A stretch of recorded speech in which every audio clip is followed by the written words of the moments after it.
Things to be aware of organizing eRacing Championship without race room. First, no automated leaderboard would always be labor-intensive. Elimination round would be the only way to filter the winners. Having the participants adhering to the schedule would be a huge test. We need to know the task will get bigger when participants increases. Time-consuming. Organizing eRacing Championship without race room, it's all need run manually to take down the participants and eliminate them from first round group to final round group. Because it is manual human labor, there bound to be human error. Manual human labor would have a price tag for the man-hours involved. New participants would never have chance. The e-racing clubs in the world will send their best racers to participate the race. But that means your championship exposure is just limited to the e-racing clubs. Why choose race room? Our 3E official championship have fully automated leaderboard. Participants can log in anytime to leave the fastest lap time within the qualifying period.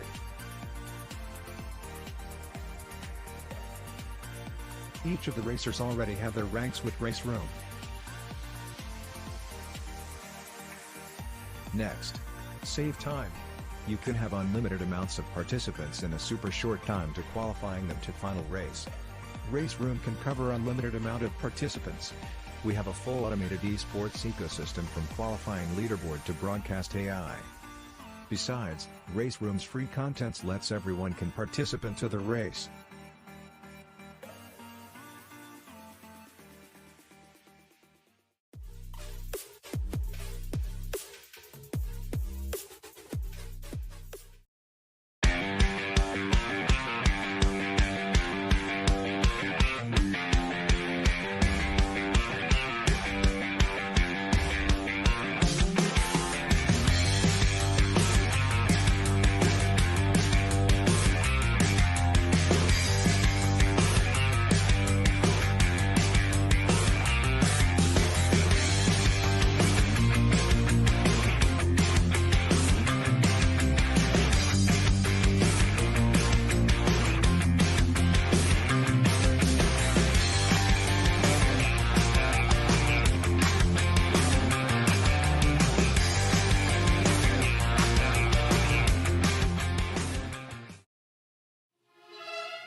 That was Mozart.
Hello and welcome back to the ERGP Global Edition for Season 10.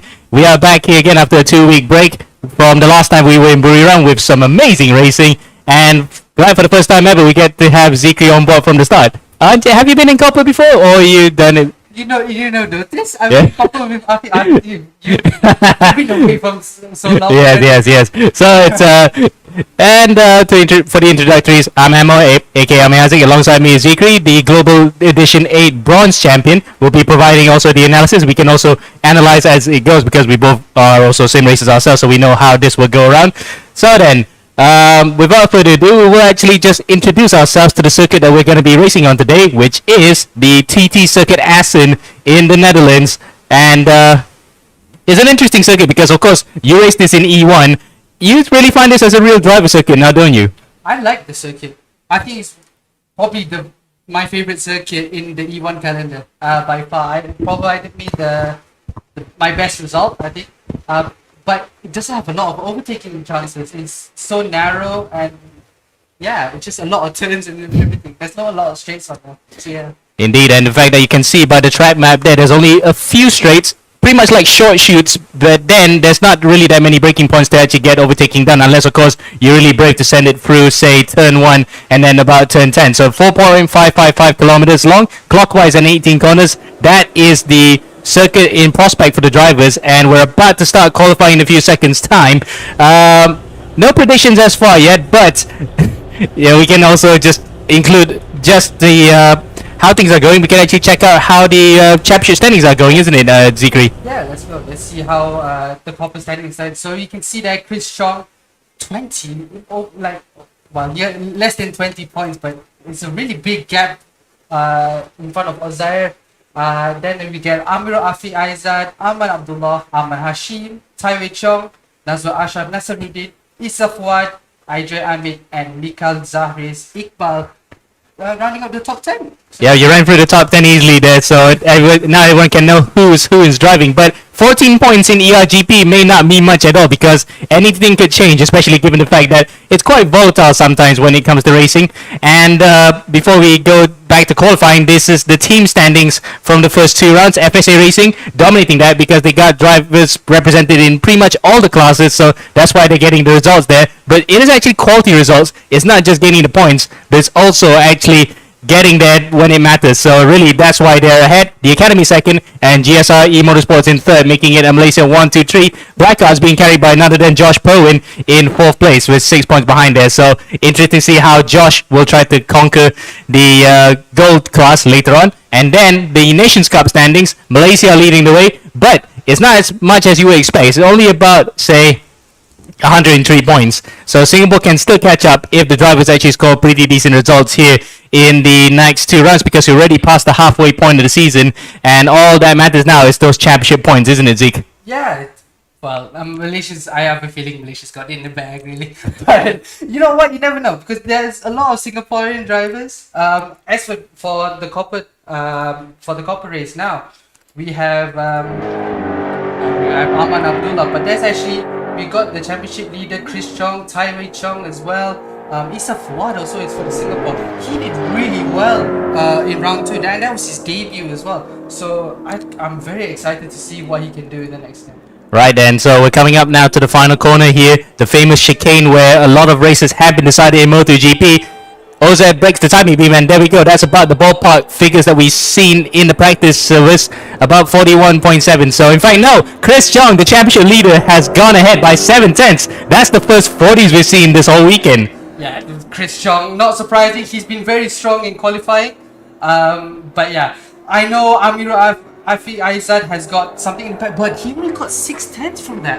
So it's a bit shocker. Oh, Nazrul goes first. What the fuck? Yeah, look at that. 600s, almost 700s in front of Chris Chong. In fact, Nasrul has actually restarted his lap, so he feels that he could actually just do another couple, as we're trying to focus on some of the drivers on the circuit, including the likes of Chris Chong. In his first sector, 39 there, in fact 000 there, but 500s off, so he is not improving on his time so far. Yeah, let's go towards to Issa Fuad if we can, because he, like I said, he had a really good debut, and so far he's P8. We know that he's not a really strong qualifier, but in the race, I think he will be up there really against Chris Chong and Nazrul Ashraf. And right now, she's doing purple sectors in the first sector, so it's really doing very well at the moment. Yeah, you're right there. You're right to point out Issa Foy being one of those drivers who might actually spring a surprise. And it's not his debut per se last time out. He did join in season 9 in the copper class, but yeah, he has been in or thereabout. There he is on screen right now. So racing all the way in Singapore here. Comes up to the second sector timing beam. Let's see how he's going to fare so far. Coming up to turn 12. This is the double right-hander that swings out back to the back straight on the way to the start finish line. Then let's see how this goes for Issa Foy. Yeah, looking at his second sector, it's not really hasn't been. It's 87 tons up. So right now it's good. Right now it's doing really well at the moment, but it's also on the left hand side, getting towards the final 2 corners at the moment. Can he get through? Yep, coming across the line now. Will that be a fastest lap here? Across the line? Nope. He crosses the line in P4. So that is not going to be an improvement for this lap, but he's going straight for another one because if he restarts now, there's no way he can actually go again to start yet another lap. Going here, Issa Foy coming up to the end of the first sector.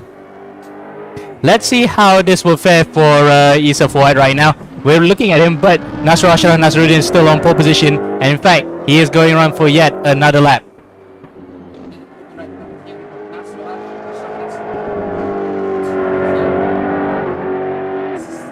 No, it's not. It's a double right hand. No, it's not. No, it's the second sector, yeah. Yeah, the corners sort of actually, yeah, they kind of overlay each other somewhat because it kind of, in that second sector onwards, it does look like it actually mirrors each other. But either way, yep, now we're actually going to come up to the final sector. This is where it's going to pick up speed. Nasr Ashraf Nasruddin about 10 from that first sector. He's going to put the timing for that second sector very soon. And let's see now, it's 4 tenths off, so he's not going to improve his time. Let's see where Amir Rafi Aiza is because he's the next guy who could potentially spoil the party now. In fact, he's only starting his lap, so he is not going to improve his time. Issa, of course, we saw just now, he's about 1.3 seconds off as Imran Haikal, out of nowhere, takes pole position by the skin of his teeth, 0.05 of a second in front of Nasr Ashraf Nasruddin. So that is actually a turnout for the books. I saw just now before we came to the commentary box how Imran actually had an incident with Mikhail Zariz-Iqbal in practice. So he has actually turned up the wick and now is on pole position. So that's quite a stunning lap there out of our cameras.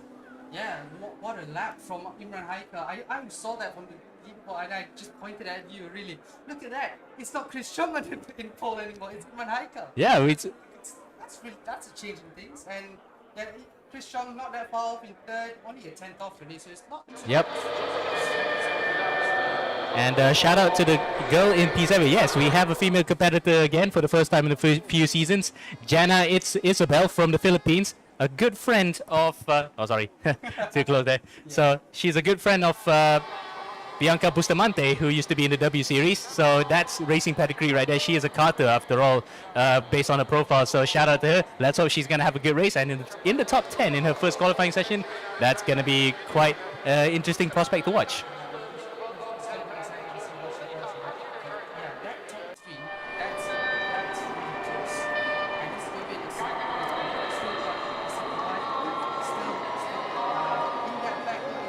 Yeah.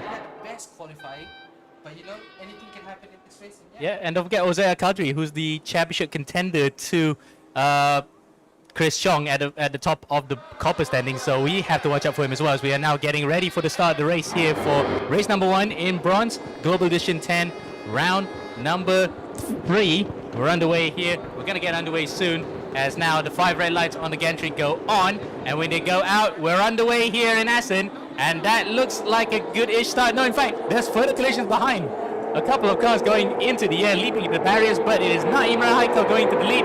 It's in fact going to be Nasr Ashraf Nasruddin who's going to jump into the lead of the race. What an absolutely blinding start from Nasr Ashraf. But Imran Haikal is going to try to dive one onto the inside, coming out to turn 4. They're going side by side here through the turn 3. Up to turn 4 now. Where is it going to be for Imran Haikal? He's going to try to swing on the inside as further contact behind. There's been a collision. Jenna has been involved. Chris Chong's gone off the track. A few drivers have actually spun around, but it looks as though the top two have cleared away, and Arman Abdullah has actually jumped up to P3 here, coming up to the second sector. So, FSA Racing guy in the lead with, I think that's an FSA guy in first place as well. In fact, no, he's a privateer, so he runs out his own banner. But Imran Heikel then regains the lead after a somewhat disappointing second phase to that start where he got jumped by Nasrul Ashraf, but nonetheless, he's regained the lead here, and it looks as though after the incident coming up to turn 5, the rest of the field are going away as, where can we see now? Who's the rest of this field going to challenge? In fact, 1.7 seconds separates top 2 from third.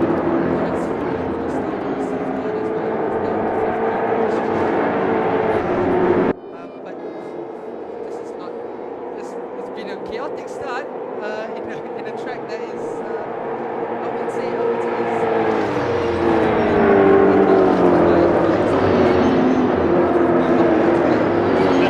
Yes, and in the RGB again, anything can happen. And for the likes of Chris Chong, that actually throws a bit of spanner into the works because his main championship rival, Ozair Kadri, has jumped him. He's now up to P4, and they're going to challenge here. So we're going to have to see how that particular battle resolves itself, because here they come now up to turn 1. Where can it be for Chris Chong? No way through just about yet. In fact, Ozair Kadri goes wide that time around to give a bit of space between himself and the Singaporean. That's quite close. They're going side by side here again. How can that be possible without any collisions? Oh, that's close. That was very close there between Chris Chong and Ozair Kadri. So we're going to have to keep an eye on this battle because this is the battle for the championship. And remember, best 3 rounds count towards the season. So Ozair cannot afford to have a poor round here because he's had a poor round before this in Buriram where he unfortunately had a disconnection in that first race. Now he's going to have to fight it out. Oh, he jumps the curb there. Coming out to turn 9. Still going at it side by side. Chris Chong. Can he come through here on the inside? There we go. He actually forces his way through cleanly that time around. And they've actually invited Condoloches into play as well. Adam Condoloches and Kingston Tan. So Kingston then, a debutant for this championship, driving for the Hot Rocket Racing Club, is right behind of these the top 6. So he's looking for a good start. Ozair then runs wide, and there we go. That's going to actually give position now to Andrew Condoloches. In fact, Kingston has jumped up. He has actually overtaken Condoloches. So that's the Hot Rocket Racing Team driver. We saw a couple of them race towards the end of last season when they actually were starting out with the likes of Nabir Jalil. But here we go then. Through the final corners there. Can actually Kingston challenge? So first and second have pretty much checked out. In fact, Imran Heikel has actually spread himself away from Nasr Ashraf Nazaruddin by about 2 seconds across the line that time around, with Arman Abdullah a further second behind in third. So in fact, top 3 have now checked out. The rest of the field here is covered by Chris Chong, Ozair Kadri, Kingston Tan and the like. This is a close battle between these 5 at the front. These 5 in that middle of that top 10. It's high for the top 10 right now. But Ozair doing really well. About Chris Chong down to P8, Isa Fuad down to is up to P9 now from P15. So this is all to play for now in the championship, because Ozair is gaining a lot of points out of this from Chris Chong. Even though he does have a buffer from Ozair, this could be a very interesting final race in this season. But this race is not over yet. We know Ozair can do a mistake like that. He right over the curb. So right now he's so close to Kingston Tan is very close to Ozair Kadri now. So he's going to make a move in the next straight, really.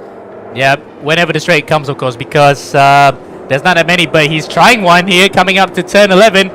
Ooh, tell you what, that was actually quite close to making it, and that forced Ozair into a mistake. He tries to dive one here. Ozair lost position last time out with Chris Chong, and Chris kicks up the dirt right in front of him, but they're still going to go at it here. Ozair Kadri in 5th place in front of Kingston Tan. Kingston the debutant. Ozair, who's actually been in the championship for the past few seasons, he knows that this is his best opportunity to get a title as they come up now to the final couple of corners here. That's turn 17. We know anything can happen here. Kingston goes around the inside, sweeps around, takes it back, but Ozair will try to challenge, but no. Kingston holds firm on the brakes, and as a result, because he got so short there, he's brought Condoloches, the other Chong into play, Tai Wei Chong, Isa Fuad, and Amir Rafi Aizad. So AAA involved here. Condoloches dives one, and that's Ozair's race going a bit pear-shaped at the moment as we are now coming into beyond the, well, close to halfway point fight. It's a 15-minute race after all, so by the time they reach 7.5, that's the halfway point. Yeah, right now it's looking good for Kingston at the moment. Ozar is really trying hard to overtake. I don't think so. This is a really good overtaking spot. I will go prepared for that long straight. For now, he's compromised himself. Now he's got Adam Controlotris. What a race so far for Adam Controlotris. He was right down below there, wasn't he? We qualified. Now he's up to P8, so he's doing really well at the moment. Yes, indeed. He is doing quite well here, and we have a change of second place there for a second because Arman Abdullah jumped Nasrul Ashraf Nasaruddin, and they're having Chris Chong in there as well. So there's a bit of a battle pack forming between the people in the top 10. But first, let's check out Imran Haikal. We didn't expect this to come from him. He's all the way up in front by about 5 seconds in front of Nasrul Ashraf, with Chris Chong then up to third because he has actually jumped. Arman Abdullah, as we are having on camera a driver that we didn't mention much, but unfortunately she was involved in the wars at the start. That's a very full name in fact. Jana Isabella Celestine Crab Cañete.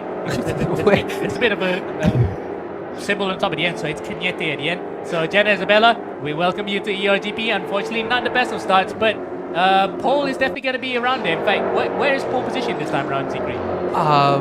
Pole position? Sorry? reverse grid. Reverse grid. I'm not sure actually. I haven't checked. So this could be a surprise for all of us right now, but I haven't checked at the moment. I wasn't aware of it. I like to keep myself as a surprise, you know. Like in these races as well, it's like your aim is always to be at top 15.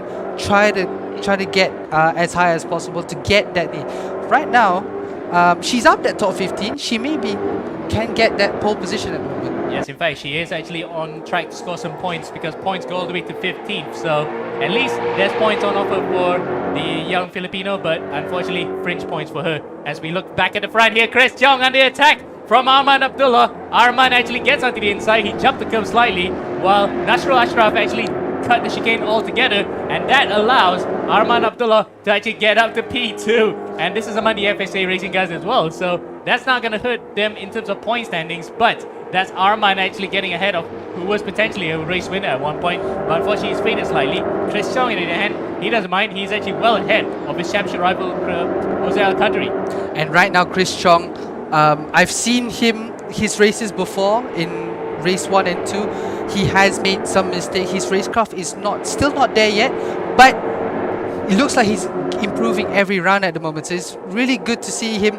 You know, he had a poor start. He's still climbing up again. He's up to P4 as I think his compatriot, and also has the same last name as well, Tai Wei Chong, coming up behind of Isa Fuad at the moment, attacking Ozar Al-Qadri. So is this a Singaporean? These Singaporeans are hearing me saying, oh, this is going to be Malaysians in the back. No, it's not. It's not. Singapore is still coming up right now. Yes, looks like you've been proven wrong in that particular regard. So they're trying to upstage the Malaysians here, but for the time being at least, championship looks set to be a two-way battle in the Nations Cup side of things. Now then, this is Ozair actually holding up 6th place for the rest of the field to catch. So really then he's under immense pressure here from not only Tai Wei Chong, but Isa Fuad and Condor Lodges they're watching brief in 9th place. So I'm not sure what happened to Amir Rafi Aizat. Pearl has actually dropped a few seconds behind. In fact, he's 6 seconds. They're going 3 wide, coming out to the chicane here. That's not going to be on, and luckily they actually fanned out just before coming into there, because that if a car hits the bump and jumps over another one, that's going to be a really nasty accident. And remember, there's still collision points on offer, so they do not want to actually get those penalty points and get thrown out of the race. Ozar, it seems like he's trying to survive till all his might, really, because he's losing time from the guys in front. So now he's trying to gain as much as points as possible, because there's only 2 rounds left. So yeah, all points is really much important right now, but Chris Chong has a lot more points than him. So right now he just have to think forward, but Isa Fuad is really attacking him, losing a lot more points here as they're going round towards the... Turn 17, yep, turn 17, around the outside! Oh, what a move there from Isa Fuad. That's a brave one. He hangs it and takes another position away from Ozai Khatri, who's dropping like a stone right now. I'm not sure why he's struggling. Yes, ballast is actually on offer for certain drivers, but Jose shouldn't be really struggling this much because Chris Chong's up onto the podium, so he's going to lose more points. That's Adam Condro. Condro tries to dive one here on the inside of Tai Wei Cheong, and that was not a move that actually paid off, as we need to go back up to the front here between second, third, and fourth. Chris Chong goes wide, but that's actually a better line because he gets a better exit, throttling out of there with about 100% traction control, I would say, or maybe less than that, to just ease the car out of the exit and still maintains P3 in front of Arman Abdullah. But Nasro Ashraf is holding on for second place here for dear life even. Yeah, Chris Chong is doing really well at the moment. A bit cheeky going round the outside, off track at the moment, but yeah, he kept it pretty clean at the moment, but right now he's just thinking ahead, getting Nazrul Ashraf and getting more points. Imran Haikal at the moment, 10 seconds from the lead. What stuff. We haven't talked to him as much, but 3 minutes to go. He's done very well.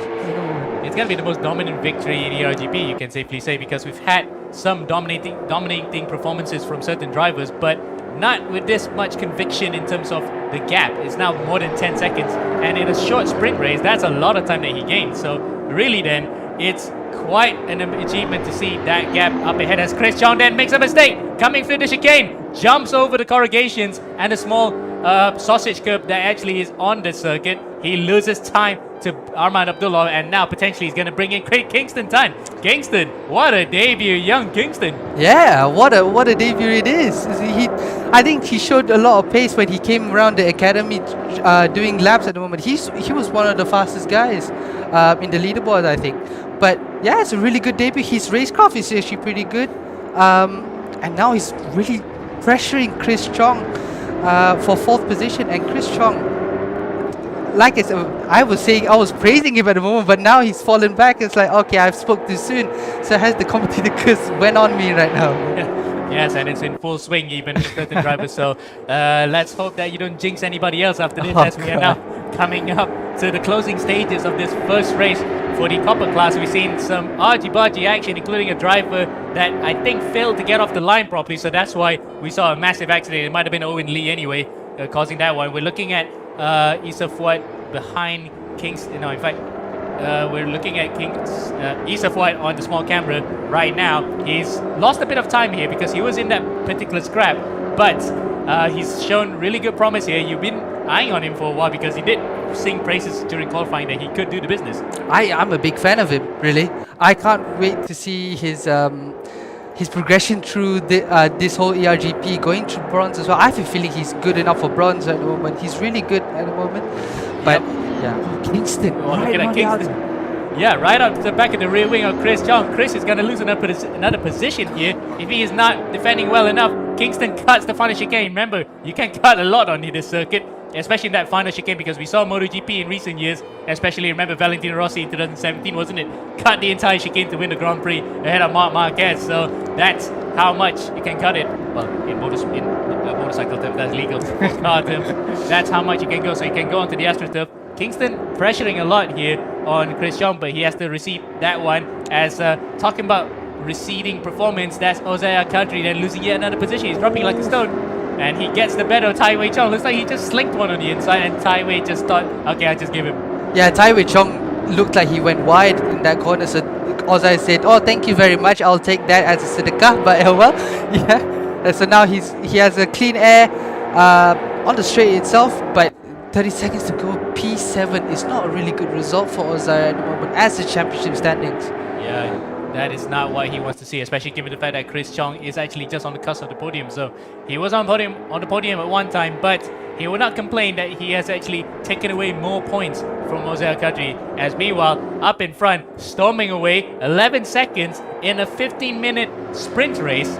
You can almost imagine how he'll be lapping all the way to the bank here, how much time he gained from the rest of the field by just avoiding trouble. So here comes Imran Haikal then, coming around to the final corner, through the chicane, the Gert Timmer Tribune, as it's called over there. You can see it across the line then, and that is a win for Imran Haikal, his first in the eRGP Championship Global Edition, and he crossed the line here. Unfortunately, we don't have a camera on him, but you can no doubt feel that he is absolutely delighted with that one. Nasr Ashraf, a valiant race, but unfortunately couldn't get the bread in the end. He finishes second. Third is Armand Abdullah. Fourth is Chris Chong. And fifth, debutant Kingston Tan. What an absolutely brilliant race from the Hot Rocket Racing driver. Give a round of applause there for the 18-year-old who's managed to just drive against the best in this class, who have been seasoned veterans, we can safely say, is up to the top 5 in his first race.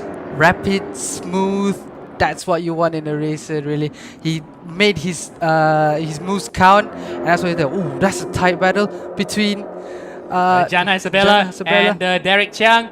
Oh, Derek's going to hold on to this, but Jana is going to get a point in her first race. So, grazie ragazzi in a different sense. She's smiling now on camera, but I don't think she knows the fact that 15th place is 1 point. So, she'll be happy with that one at least on her debut to get a point in the championship. Yeah, a point in the debut is what everyone would like to see. But yeah, really well done from Imran Haikal, Nazrul Ashraf as well. You know, despite him tailing off towards the end, you know, he still kept it together. P2 in front of Abdullah and Chris Chong as well. So yeah, it's a really good job despite the circumstances, really. Yep. But your heart goes out to the guy who finished in P7, which is Ozar Kadri. More points lost. And remember, he has to sacrifice one round already because he had that disastrous race in Thailand where he was disconnected towards the end. So here is your results now. 40.9 is the fastest lap of the race. So Imran Haikal really was storming from the get-go. He's the only one in the 140s. And we already ran through the rest of the field. Outside of that top 10 is Mika Zares Iqbal. A bit disappointing even because he had the pace there, but unfortunately was kind of isolated out, and the rest of the field, unfortunately, we didn't get to see that one. But interesting race, isn't it? Because we had battle packs forming, but one guy dominating. Yeah, it was really, it was battles all around, and Imran Haikal was having a holiday already. He's already up to his Christmas break at the moment. So yeah, it was kind of very dominant race at the moment. But you know, the second race is a whole lot different story. He's starting from the way down the field now. Can he climb up that ladder? We've seen Imran Haikal did that before in Buriram with Isa Fuad. No, was it? Oh no, Isa Fuad, Imran collided with together. So yeah, but maybe this is the second time lucky. You never know. Yep. And in fact, Jana Isabella is on pole position, so 15th is on pole. So the young Filipino who is going to be having the rest of the field to look at as we're underway now for race number 2 here for the copper class. And it looks as though that it might say Imran Haikal there, but in fact we are focusing on Jana Isabella as they come out to turn 1 now. She gets the whole shot, manages to hold on to it. Nabil Jalil, who managed to sneak in, he was actually quite late into the race because he did say earlier behind the scenes in our group chat that he was going to be a bit late, but he manages to sneak in and still race. He's up to second. In fact, he's actually dropped to third behind Adri Ahmed. So Adri had a bit of a tough race as well in that first one, but it looks as though it's pretty much a cleaner start compared to what happened in race 1, Zikri. And that's not what usually happens. Usually race 2 is more chaotic than race 1. So that's a round of applause to everyone to keep it clean. But what a good start from Jana at the moment. And Nabil Jalil, my teammate for next endurance. So I'm excited to work with him. He has pace. He has pace inside of him. He doesn't have enough practice this week, but he's doing really well at the moment. Keeping Petri, I know it's only lap 1, but still, he hasn't binned it altogether really. So he's done really well at the moment, despite a small amount of practice time.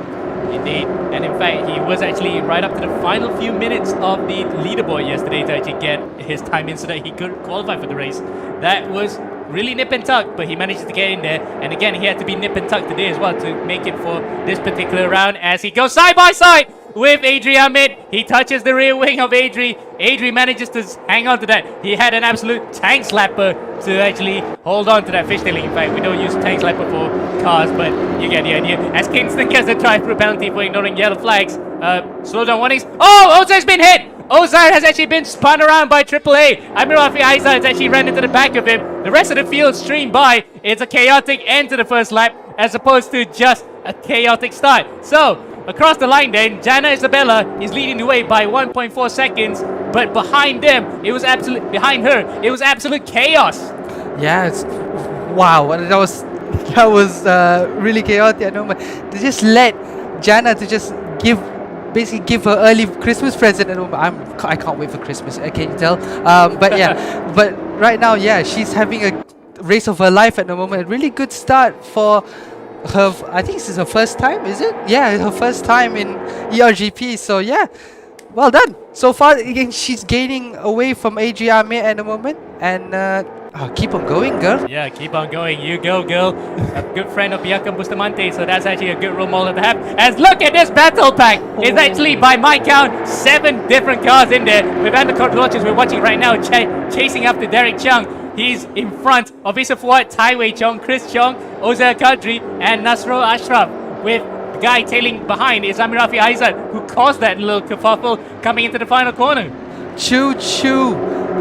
Who's leading the train? Actually, Derek Chung. This is the Derek Chung train at the moment. But right now, he's defending Adrian Kondrolochis looks impatient at the moment. He's trying to find a way through Derek Chung, but that is costing him time behind Issa Fuad, who's we've seen already is a really good racer on his day itself. So Adam Kondrolochis has to be a bit strategic, getting past Derek while not losing positions behind him as well. Yep, he can't be too antsy, but look at the guy behind him. That's actually Issa Fuad diving on the inside, coming out of the final corner. We're not going to move away from this battle. We have to keep watching this as we are now on board with Issa Fuad, who's actually in the midst of this one. He's standing on the inside. A bit of a touch there between Tai Wei Chong and Kondrolochis. Issa now takes the inside line with Tai Wei Chong taking to the escape road. And look at that, further behind. Is that Mika joining? That is actually another one of those red cars. No, in fact, it's Nasr Ashraf. So Nasr Ashraf has actually joined into the fight. So it's a battle between 9 cars now for just 6th place. And remember, the top in race 2 is Issa has actually spun around Kondrolochis, and he collects Ozair as well. Ozair has been taken out for the 2nd time in this race. Oh no, that is not ideal for Issa Fuad at the moment, and as well as Ozair Kadri. That just gives a lot more advantage for Chris Chong and Amirul Afi Aizad as well. He could leapfrog Ozair Kadri in the championship standing. So this is not a good round for Ozair at the moment. Indeed, I was about to say that the 2nd race is only up to the top 10 to get points. So any one of these guys, if they knock each other out, they can at least have a top 10 finish on the cards. But it's easier said than done here to get by someone, especially in a track this tight, as tight as Assen, where you don't have that many overtaking spots. You either have at turn 1, or you have to make an overtaking spot in any of the slow zones. Yeah, at the moment right now, Chris Chong, this is also a really good overtake. We've seen people overtaking on the outside at turn 17, but he's going on the inside, cuts the corner. Oh no, okay. We got too excited there. That was like, and Kingston's been disqualified. So he went from 0 to 0 in just one race. After such an amazing first race, he's been disqualified because he didn't go into the pit lane. So I think it's his first time here in race room, so he didn't know that he had a drive room. Welcome to eRGP, Kingston, but oh well, it's okay. We keep on going right now with Chris Chong, still behind of he's behind of his compatriot now, Tai Wei Chong. Are they brothers? I said that the last question as well. Yeah, last week as well. Are they actually brothers? I do not know. They're not on Zoom for me to ask them that. And he gets spun. Oh no. Well, at least he has one thing to console himself. He's still in the top 10, and Ozair Kadri is out of it. So really, then he doesn't have to worry about as well. Can we point the one thing out here? 11 seconds from first to second as Nabil's taken out Adri, and that is going to be opening up another can of worms for the rest of the field to catch up. 11 seconds between Jana Isabella and Nabi Jalil. We're going to have a first female winner in the eRGP Global Edition here. Bar none, it has to be said, because the rest of the field are just taking each other out. G-Green. Nabil, what was that? It was very optimistic. I understand that eagerness to overtake at that corner itself. It's one of the overtaking zones in this track itself, but that was a bit too optimistic, wasn't it? It was so late on the brakes, and that ruined young Adrian Ahmed's really good run in 2nd place. So yeah, and yeah, like you said, it leads up a 13-second gap right in front. What? Wow. What a debut. What a start. We had 2 really fast debutants actually impressing us in the top 5 for the last 2 races. We saw just now was Kingston Tan. Unfortunately, his 2nd race did not live up to the first billing. But the second race, Jana Isabella, who was involved in that mayhem in the first race, got sent to 15th and manages to hold on away from Craig Burdos to actually start on pole position, is now running away with it. And another key point to add, we saw that just now, 11 seconds from first to second, is now 13, so 2 races in a row, we see stonking performances, albeit by the virtue of the fact that the field were fighting each other so hard. And case in point, look at this again, Tai Wei Chong fighting for P3. Oh, this is gonna go horribly wrong. Oh, Nabil's losing 2 positions and 1 corner at the moment, as Amir Alfi Aiza now has clear air to try to build up that gap, because I've seen him race before. I know he has ballast, but I feel that Amir Alfi has the slight amount of pace compared to Tai Wei Chong and Nabil Jalil at the moment. So what he has to do, just keep calm. You know, he's got clear road ahead. Try to close that gap on Janella at the moment. So, sorry, Jana. Janella? Okay, my bad. Jana at the moment, but yeah. Well, first time for everything, isn't it? Because there is also some drivers, we don't know their backgrounds per se, but I've been doing a bit of background research on certain one of them. And for Jana being a karter, we know she can drive in real life, but she also can prove that she can drive in sim racing. So we're gonna have to focus on this particular battle at the moment, because it might still go pear-shaped, you know. Anything can happen, because Nabil was involved in a particular incident. Tai Wei Chong's been involved in the wars, especially in race 1. And now Amir Rafi Aiza, who was right at the tail end of that top 10 in race 1, is up to P2 here. Can he hold on to that? Can he try to make a beeline for it, to actually chase up to Jana, who's up in front? A lot of questions still unanswered, isn't it? Yeah, but right now they are that group behind them right now is closing in. Look at that. Oh, it's inside. Nabil Jalil again. Really late on the brakes again, Nabil. Calm down, King. Chill out. Okay. As Tai Wei Chong goes around the inside of what Ozai did to him in the same corner. It's not corner after that. But on the long straight now, does Nabil Jalil has a better exit through there to line up an overtake on that corner? Can he do it? No, he can't. But at the moment, at least, he's actually tailing him. So we have to tell apart between the 2 green cars by the virtue of the fact that we have a timing screen. Oh, no! That's a second straight time in a row. Nabil's been involved in an accident, and surely now that has actually ended his chance of getting a podium. But drivers that benefited from that is Mika Zaris Iqbal. Mika is up to P3. He didn't expect that after a rather disappointing race 1.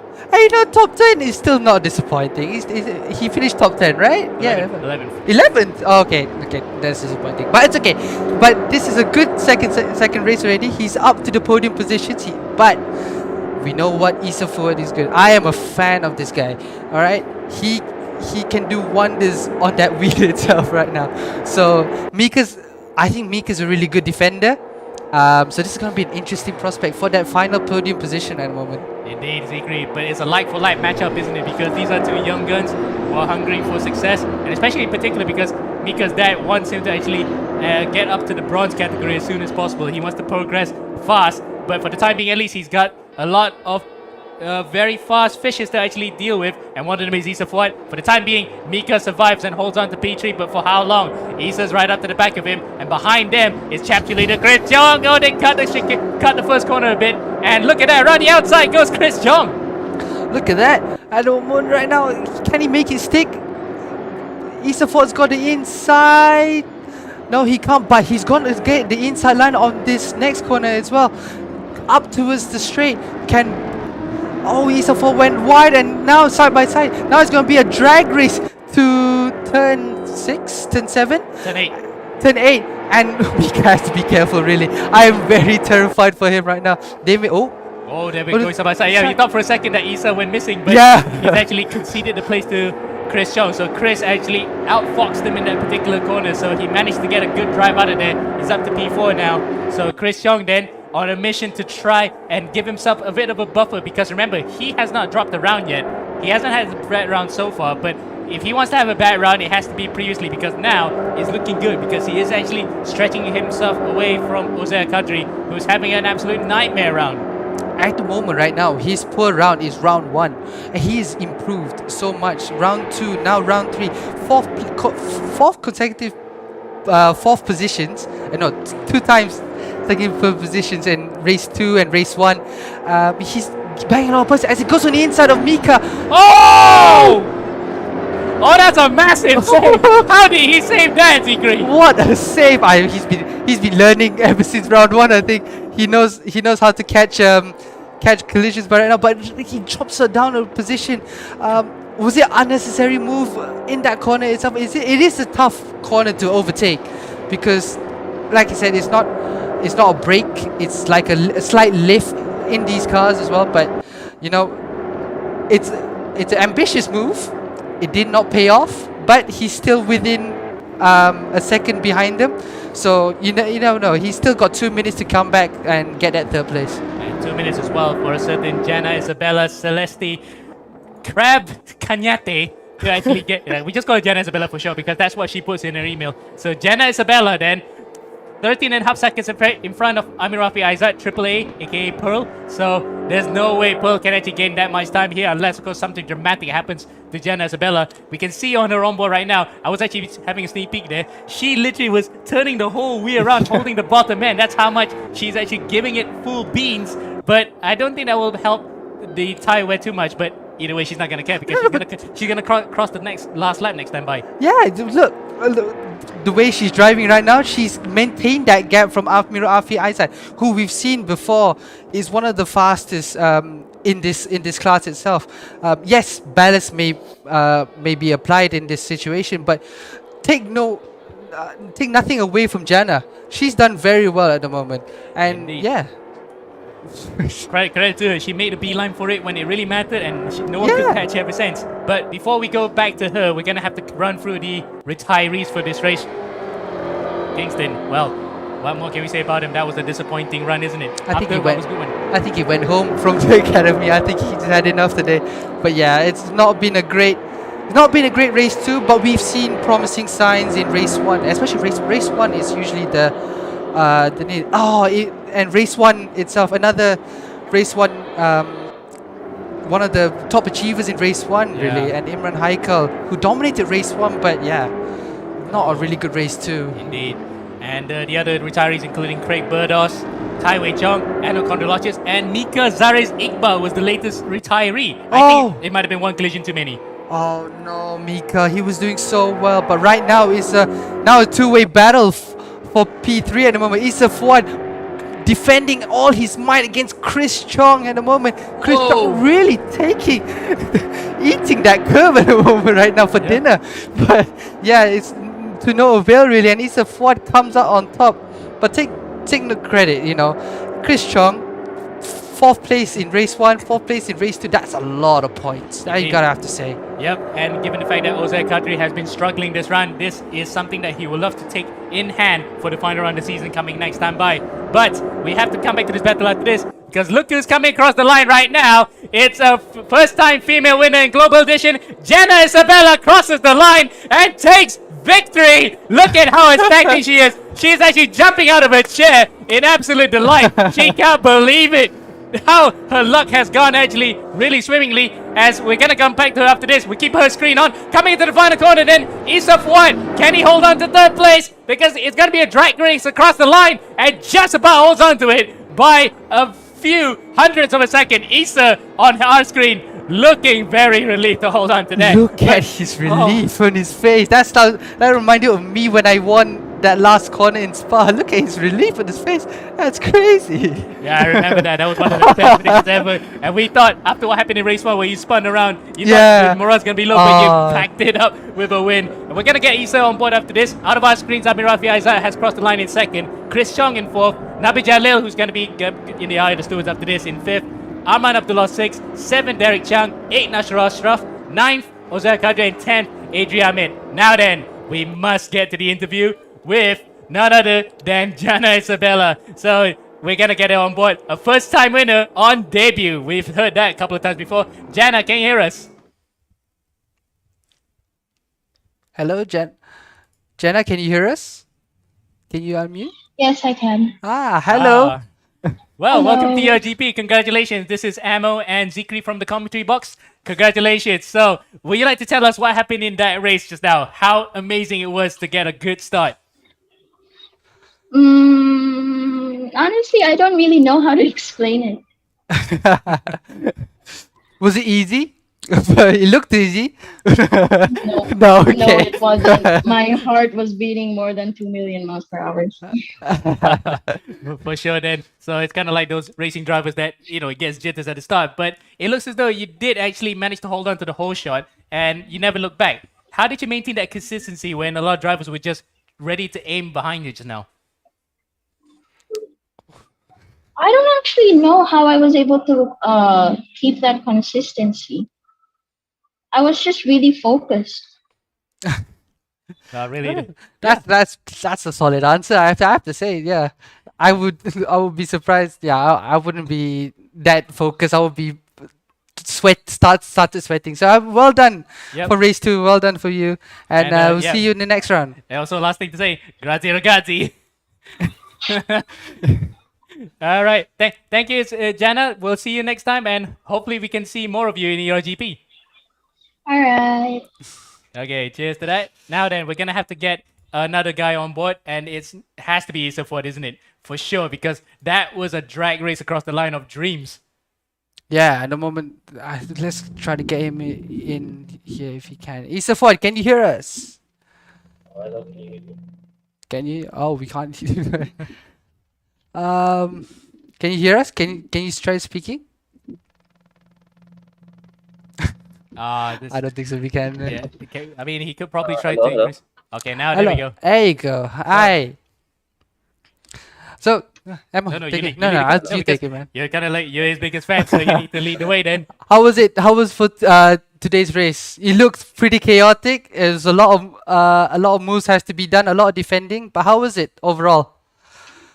Yeah, it was. Yeah, it was. You okay? I felt like I had the pace today, but it was like an open lobby today. You had a collision in race 2, wasn't it? It was a slight collision. Was it? Do you think it was? Was it your mistake? Yeah, What do race you- 2. Yeah. Yeah. But apart from that, how did it feel like to actually I don't fend think off it was in my that last lap? mistake, yeah. It was quite tense, wasn't it, to see I'm the not championship sure. leader behind you and to hold on to that? How was it? How was the buzz, wasn't it, to hold on to P3 at the death? It was like a hawk on my bumper. I mean, a hawk is the best way to put it. You might have been the rabbit being chased there, but the look of relief on your face, I He think kept you might say on- this was your best race, wasn't it? Yeah. I don't think. I think we lost him a bit. Did we? Have we? Yeah. I think. Yeah, I think this was okay. it was an improvement from last round. Yeah. All right. So we'll see you in the next round, the final round of the season, and hopefully you can probably score that first ever win.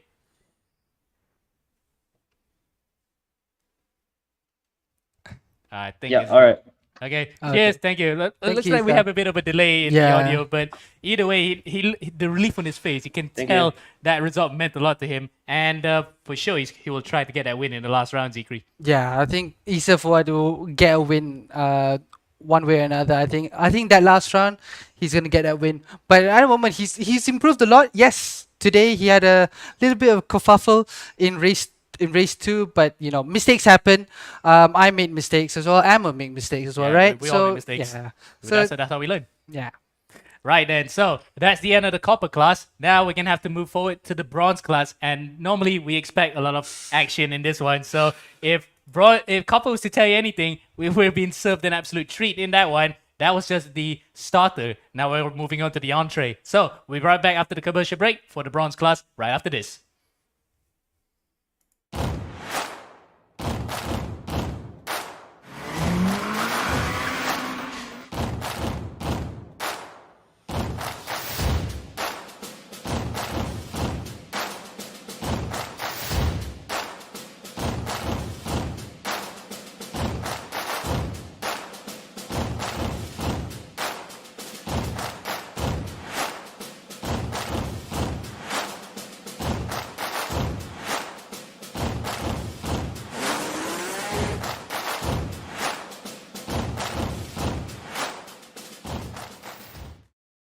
Things to be aware of organizing eRacing Championship without race room.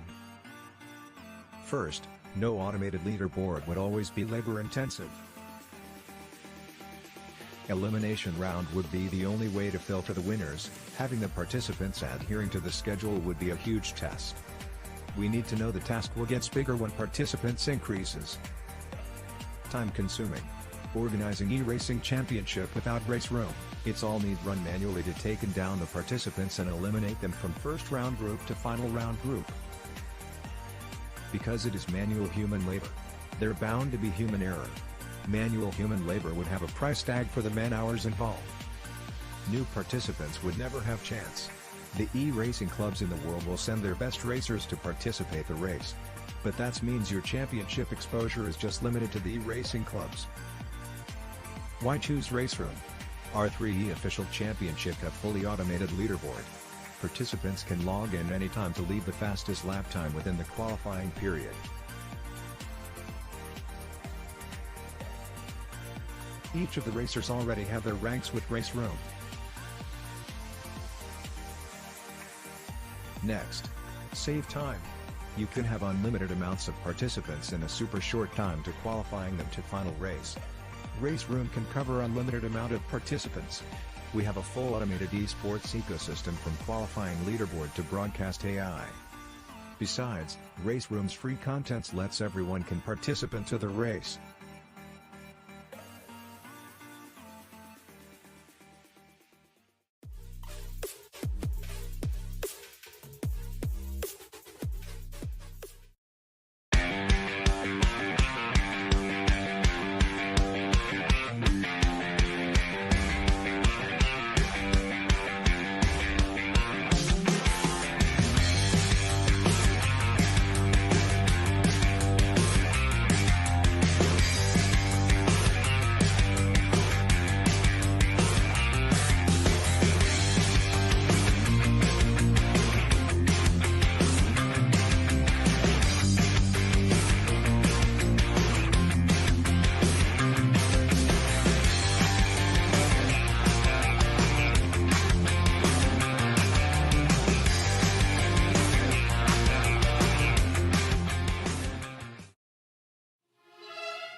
That was Mozart.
Welcome back then to eRGP Global Edition 10 here from the Circuit TT Assen. It is Ammo and Zikri in the commentary box today. And we saw just now an amazing couple of races from the Copper Cars, including a first-time female winner in the Global Edition in the form of Jana Isabella. That is a story for the books, isn't it? She looked so excited that she ran out of her chair. Yeah, that was the reaction that I expect from a first-time winner. So really, congratulations to her. Can't wait for her her progression through Copper, and then you never know. Maybe she might be a title contender next season. Yeah, for sure.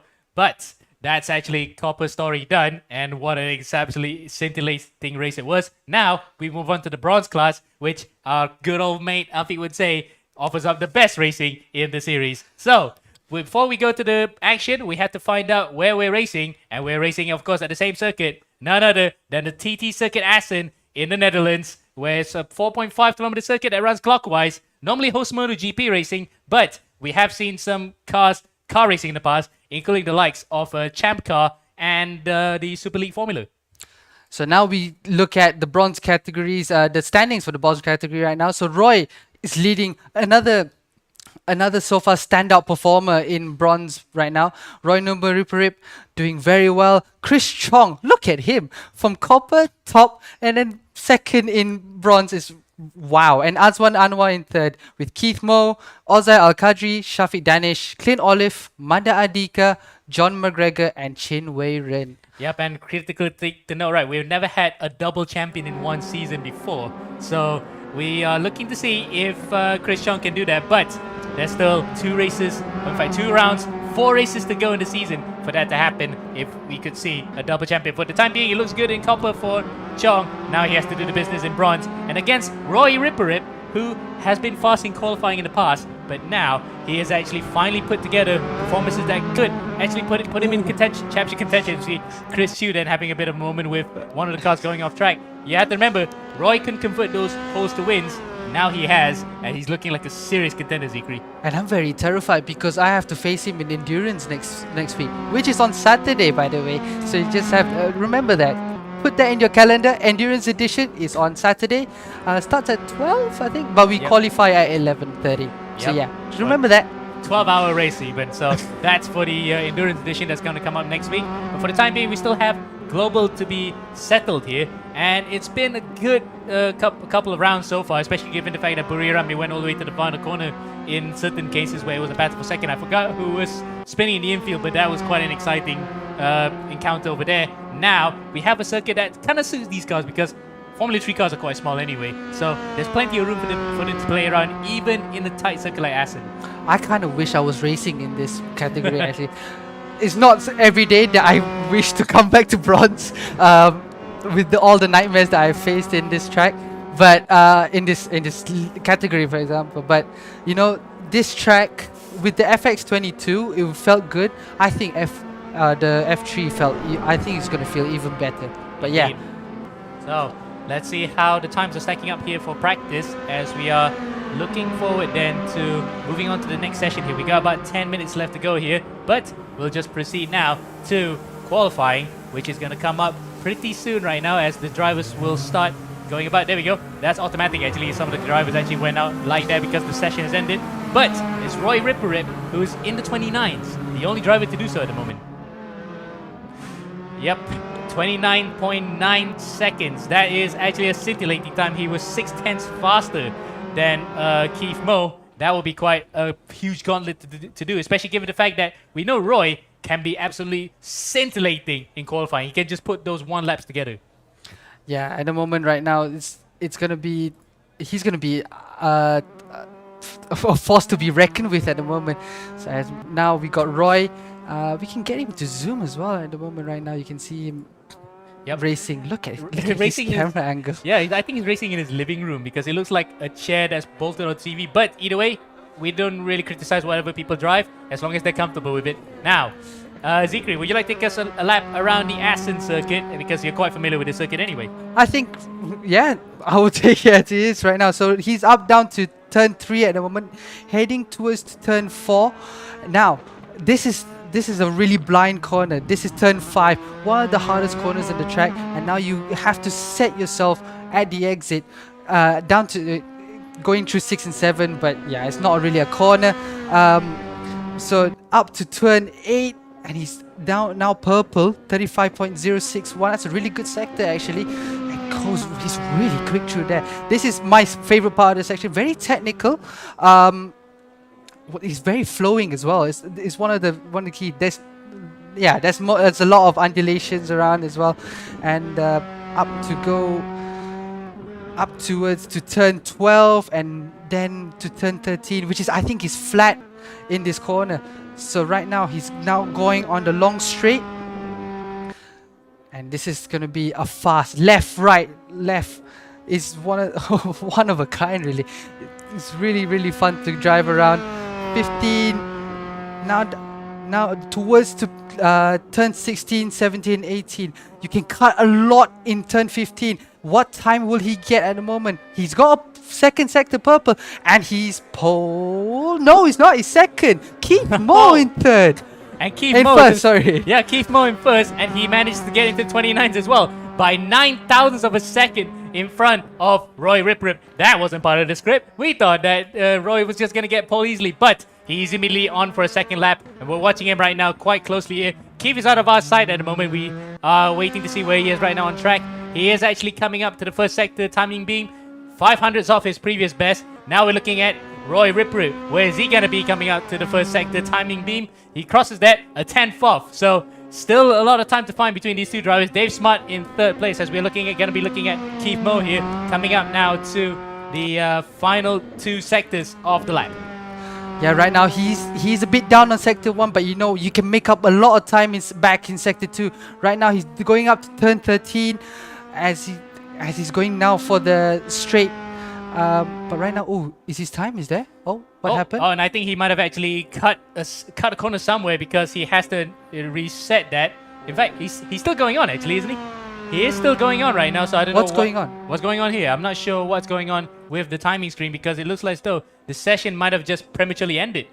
Yeah, it looks like a lot of confusion at the moment, and yes, it went to race. Yeah, that's out of our control. Actually, we have no idea what happened there. So somehow the server has actually jumped straight away into the race. So Keith was actually quite stunned, but I think he will love to take pole either way.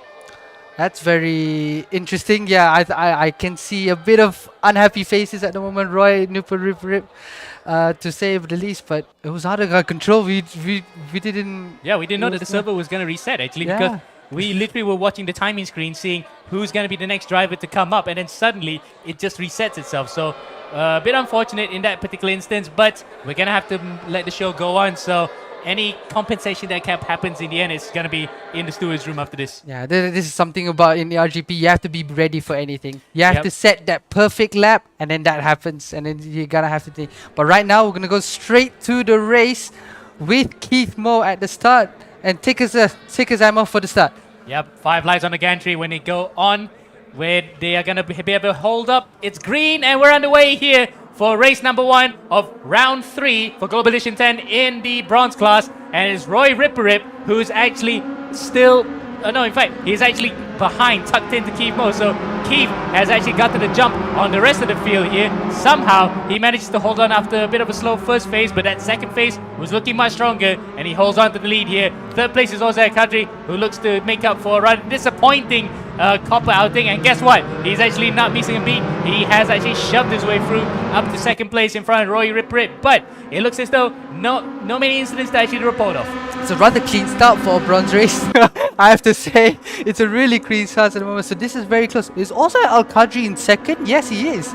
So also Al-Qadri has moved up in front of Roy Nupper Ripper. So it's a good start at the moment for Ozar, making it up like he said in copper class. And yeah, you think he's gonna? He has a chance to win this. But Keith, you know how aggressive Keith Moore is. He's really good. He's a defender of a lot. I think the German team would love to have him as defense at the moment. After what happened this morning, yes. Okay, after what happened against Japan, yes.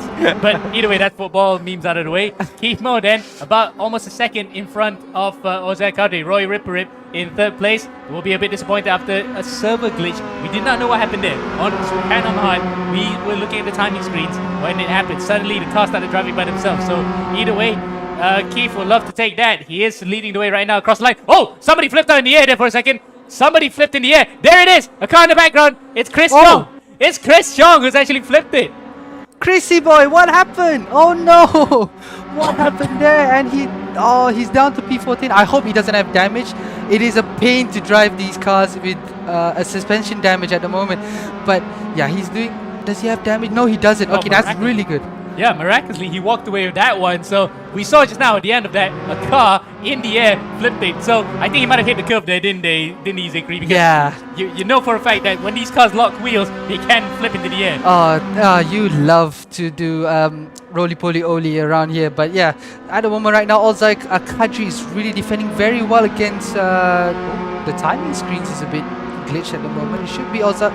It's Clint Olive in third position. That's a bit weird. No, there is Clint Olive in third position. Wait, what happened to Roy?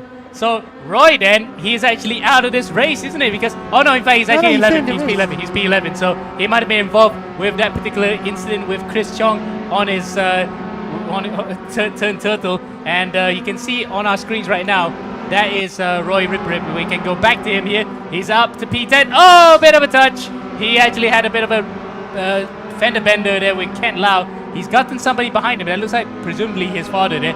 Probably, I think it's just to calm him after what happened in qualifying just now, because he was well on his way to actually trying to improve his lap times, but due to a server glitch, we had to reiterate this again. It was beyond our control. It was just somehow it happened in a spur of the moment. So unfortunately, he's gonna have to work with that one. And in this case, he has to worry where is Chris Chong in relation to him. Chris Chong's only in P12 though.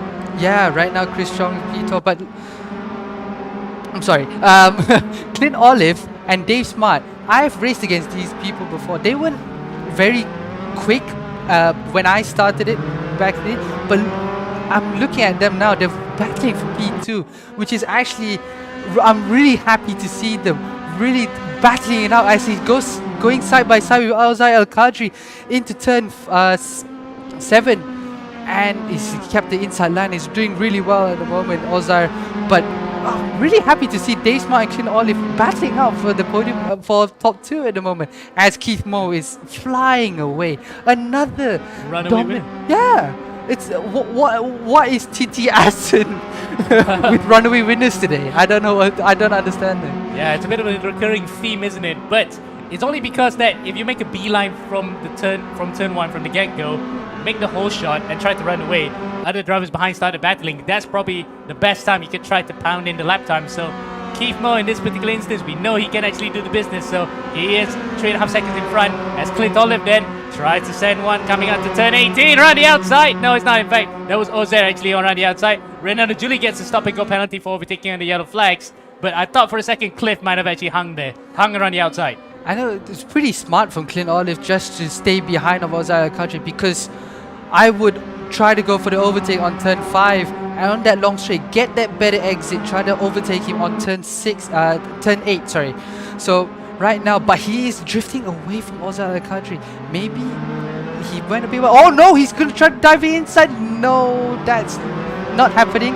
And right now he may have compromised it, and this could be Dave Smart's chance, because you know how good Slipstream is on this F3 cars, as now they're side by side. He's got the inside line, Dave Smart. So right now, he could have a chance. No, he's being conservative and just staying behind Clint Olive for now. He doesn't want to do what Nabil did in that second race in Copper, where he just tried to send one on the inside, takes himself out and along with Adrian Mid. So he doesn't want to actually do that. So Dave Smart playing it smart there.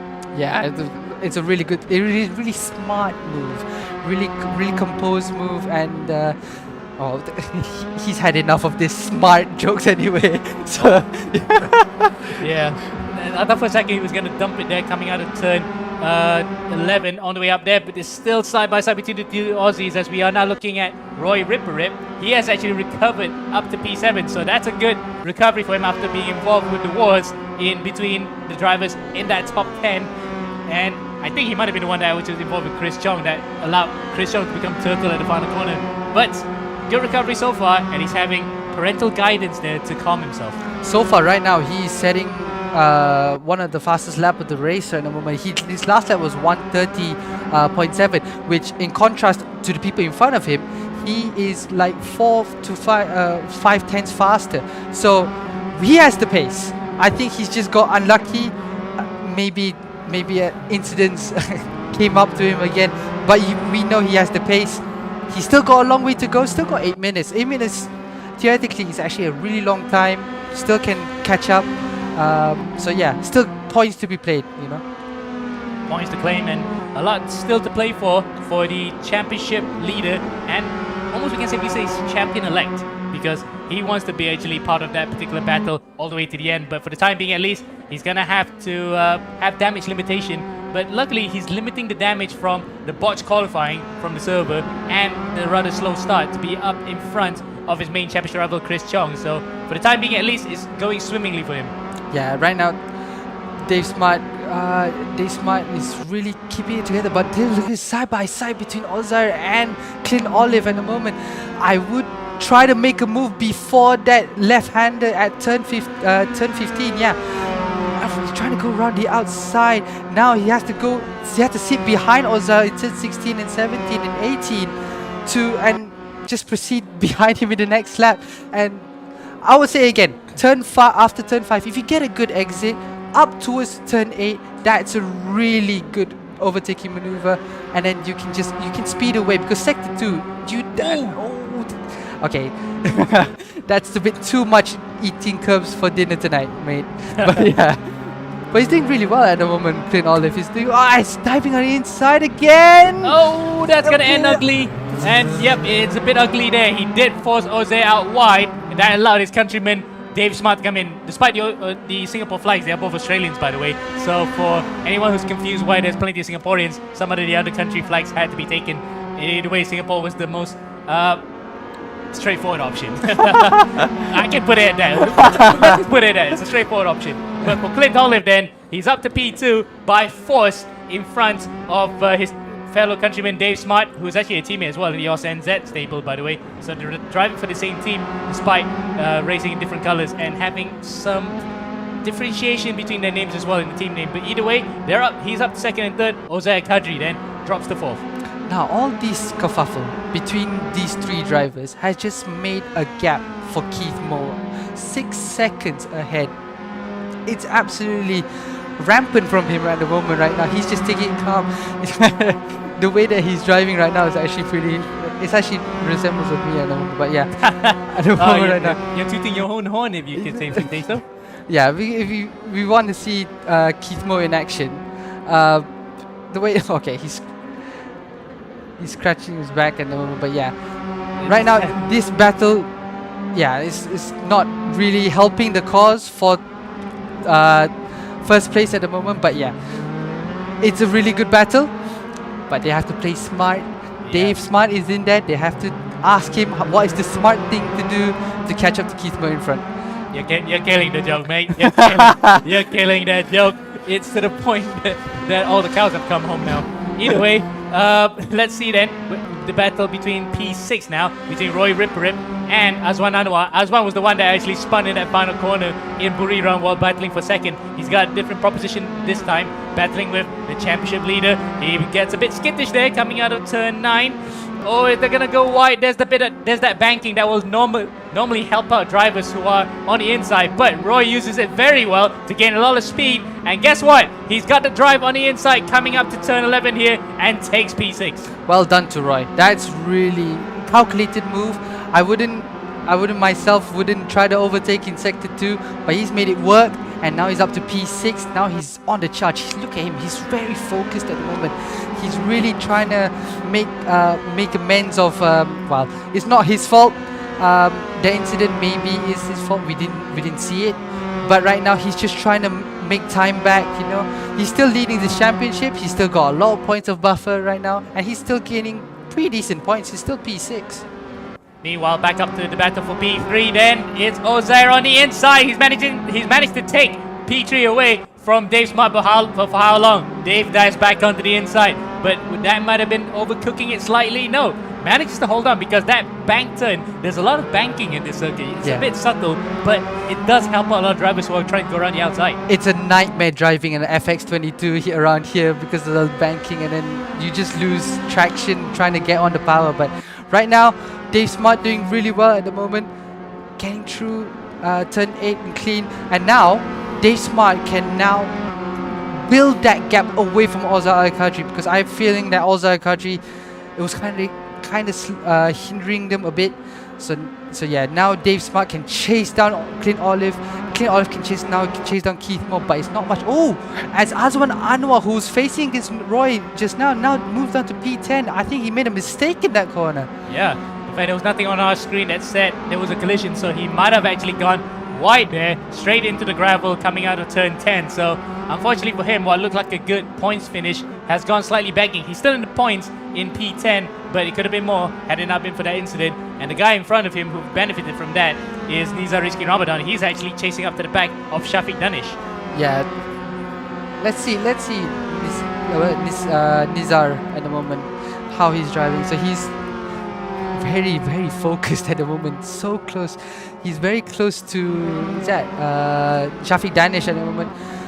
He looks very focused right now. Yeah, it's like you can see, you can basically say he's dead behind the eyes there. He is just really laser focused onto the back of that. What is the FSA Racing team car? FSA Racing, yeah. Oh no, it's not. It's okay, so let's not assume where team it's from. That's just for bands, but they're still at it here with the Singaporean and the Indonesian then fighting it out for the fringes of the top 10. Let's see if this is a move that Niza will try to do.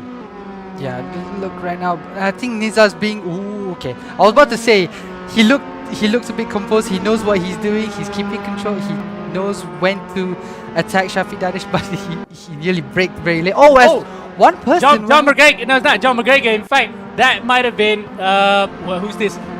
That's actually Azwan. No, that's not Azwan either, because that was a blue card. Oh, that's a back marker. It's a back marker that spun. It might have been Ken Lau. Yes, it is. It's Ken Lau, without a front wing as well. So I thought for a second that might have been a driver in front. It looked like John McGregor's car, but unfortunately, it's a back marker for.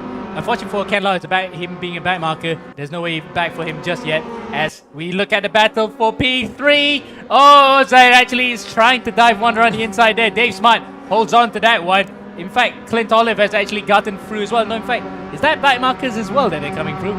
It looks like it's back markers. Yeah, he's just giving Ozai away. So that was a anticlimactic battle, really. So we thought it was Clint Olive at first, but no. So far, Ozai is now getting further away from it. But right now, you can see right now, Clint Olive has gained a couple of seconds on, a couple of tenths on Keith Moore at the moment. It was 6 seconds. Now it's down to, it was 4.7 just now. Yeah. In fact, this is pretty much the closest that anyone has been to Keith Moore apart from the start, where he managed to hold on to the whole shot coming to into turn 1. Now it's just 5.1 or right about 5 seconds at the front, but Keith Moore has managed to actually pace himself, hold on to the lead of the race, and never look back. Yeah, he has dominated this whole race, hasn't he? I think his dad and mom will be proud at the moment. He's done superbly well, really. I know, and yeah, he's how old is he? He's only 10. Yeah, I think we could say put the same estimate either 9 or 10. 9 turning 10. But either way, coming up to the final corner now, he's going 18 to 21 in the final sector here, and he crosses the line to take another victory in the eRGP Global Edition. Festalov, he is absolutely pumped with that one, and we'll definitely interview him later. Clint Olive crosses the line in second, with Dave Smart, his fellow countryman and teammate, in third place. Jose Al-Qadri missing out on the podium, but he has actually gained a bit of ground on Chris Chong, who finishes a lowly 15th. Yeah, and Roy Nuparip, despite all the collisions that he had, you know, all the unluckiness that he had, really, he still finished P6, which is still decent points, you know. He shouldn't be down on himself. Still P6, he's still good, and he still got race 2, and he's not that far off from P1, really. Yep, indeed. And we'll probably just stick to the race screen, because we need to have our timekeepers take the fastest lap and whatnot. But we can bring in Keith Moore into the conversation now, can we? I think it's not ideal to ask him during the game. Yeah, we do that after the race, because they're getting ready for race 2. Yep. So we'll leave it at that. So there is the provisional results. Of course, penalties will still come into play after this. But Keith Moore then, with the win from pole position, led every single lap and the fastest lap of the race. So he had a grand slam. Yeah, well done to Keith Moore. Clint Olive in second, Dave Smart in third, Ozai Akadri fourth, Leong in fifth, Numa Ripperip in sixth, John McGregor seventh, Shafiq Danish eighth, Anzwan Anwar ninth, and Nizar Rizki Ramadan rounding up the top 10. So, that's it for race number 1 in the bronze class. Again, as Afiq would say, bronze delivered. Yeah, it delivered, but it's actually it's not as chaotic as you seem, because you know, we expect bronze class to be completely destroying themselves, but you know, it's only race 1. We don't know if race 2 yet. Race 2 is usually chaos. So yeah, I can't wait for that. I'm glad I'm not driving. I'm right here with you. So yeah, I can't wait to see. I want to see chaos. Yep. I think that's what all of us want to see, really. Well, most of us. Most of us. Okay. Either way, shout out to our sponsors as well for making this possible. Axel, of course, that's where we're based at. Life Apparel, who made these nice shirts, especially for Zikri. He turns around. Unfortunately, he can't because he's in the box. But it is an actual champion shirt from the Global Edition 8.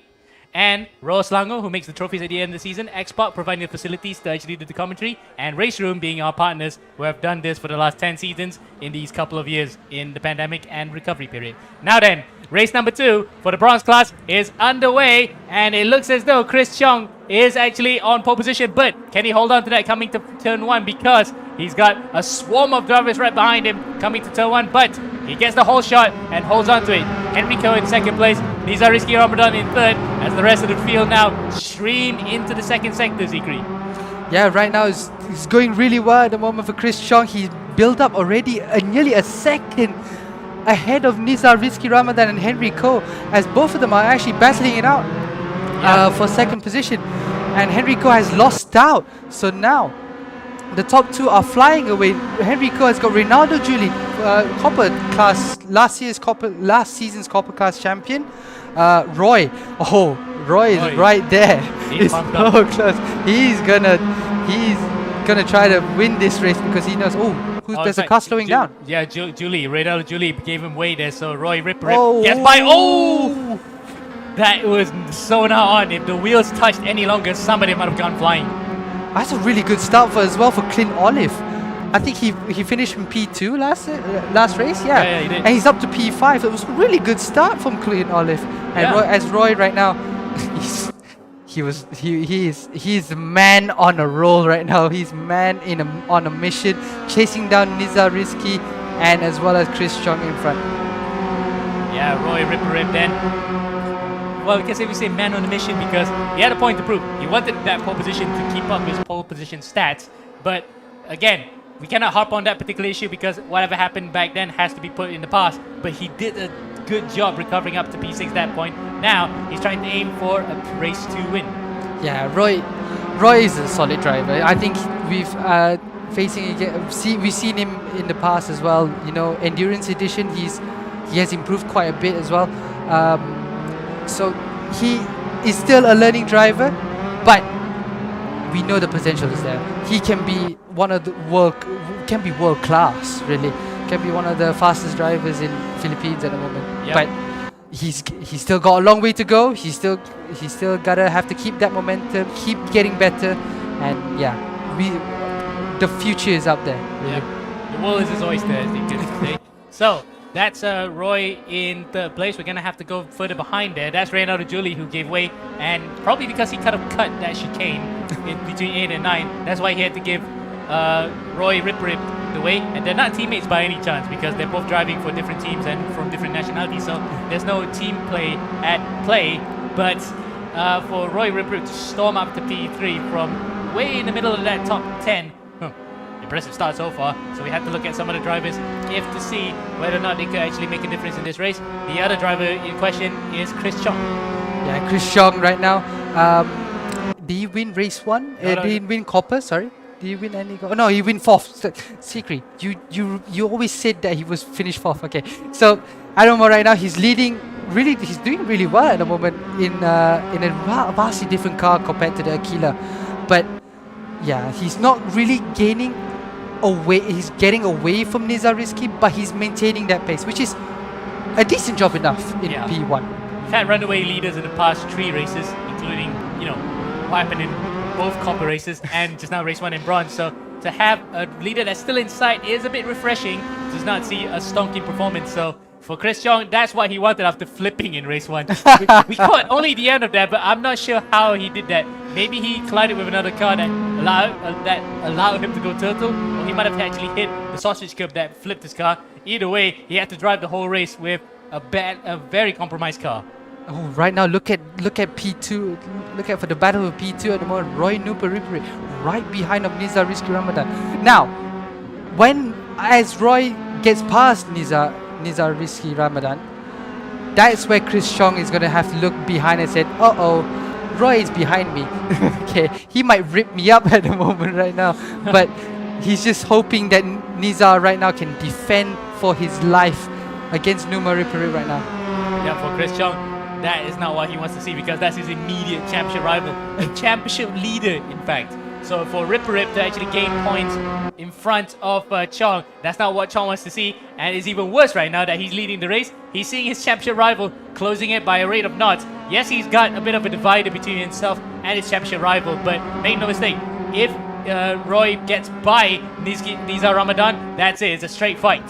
Okay, I have to say though, Roy is not rushing it.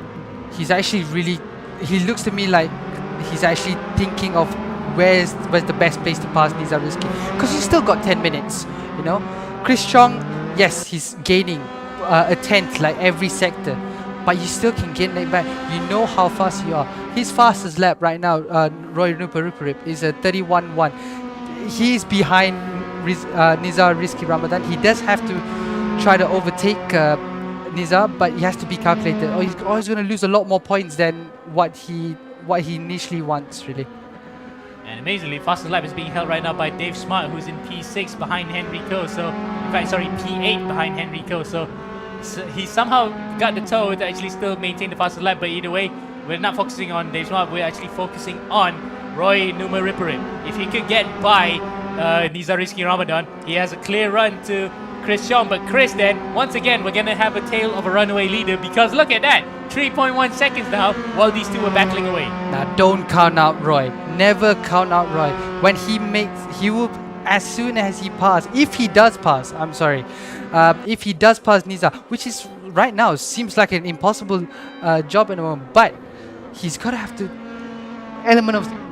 to provide the element of surprise. Reynaldo Julie is not that far behind as well, so he's losing a lot of time behind Nizar, but Nizar's doing very well to just keep Roy behind, who's I have to say is a vastly faster driver than Nizar, but he's keeping it back there, and that's how you defend.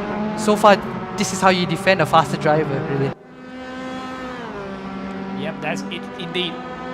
Because you don't want to be faced by whoever's behind you. You just want to maintain your pace, keep it up, because you got nothing to play for in terms of championship, but you do want to finish strongly. So you just keep your head in. You just don't want to be faced by them, now do they? Yeah, I think he wants to prove a point. You know, I think for me in these races, you want to prove a point that you deserve to be bronze. You don't want to you don't want to be known as you are in bronze but just by luck. You know, you're merited. You want to be merited to be. To be fair though, they are okay, as I said that they just increased the time. They were kind of gaining on Chris Chong, but as I said that they're just losing time at the moment. But yeah, Chris Chong is flying away at the moment. Yeah, flying by a rate of a couple of tenths this particular lap. So he's still ahead in front of Nizar Rizky Ramadan, but not by much. So he is the second fastest guy in this race. He's set fastest lap at 30.8 with Nizar just a shave on, in fact 2 seconds slower that time round. So that's so not on as we look at Keith Mo, race 1 winner, who was one of the other runaway leaders that we had today, isn't it, Zikri? Yeah. Right now he's doing a really good job.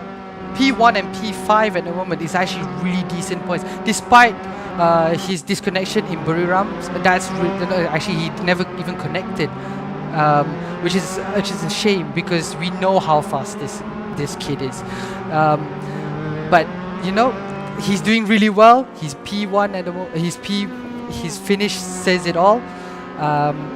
But yeah, he's gonna have to keep on going because Reynald Julie is not that far behind and not that far ahead. Sorry. Yep. not that far ahead for him, so he could actually get up to P4 if he actually maintained the consistency, but it's 5 seconds, so a bit of a tall ask, isn't it? 6 minutes left to go. Either way, anything can happen in eRGP.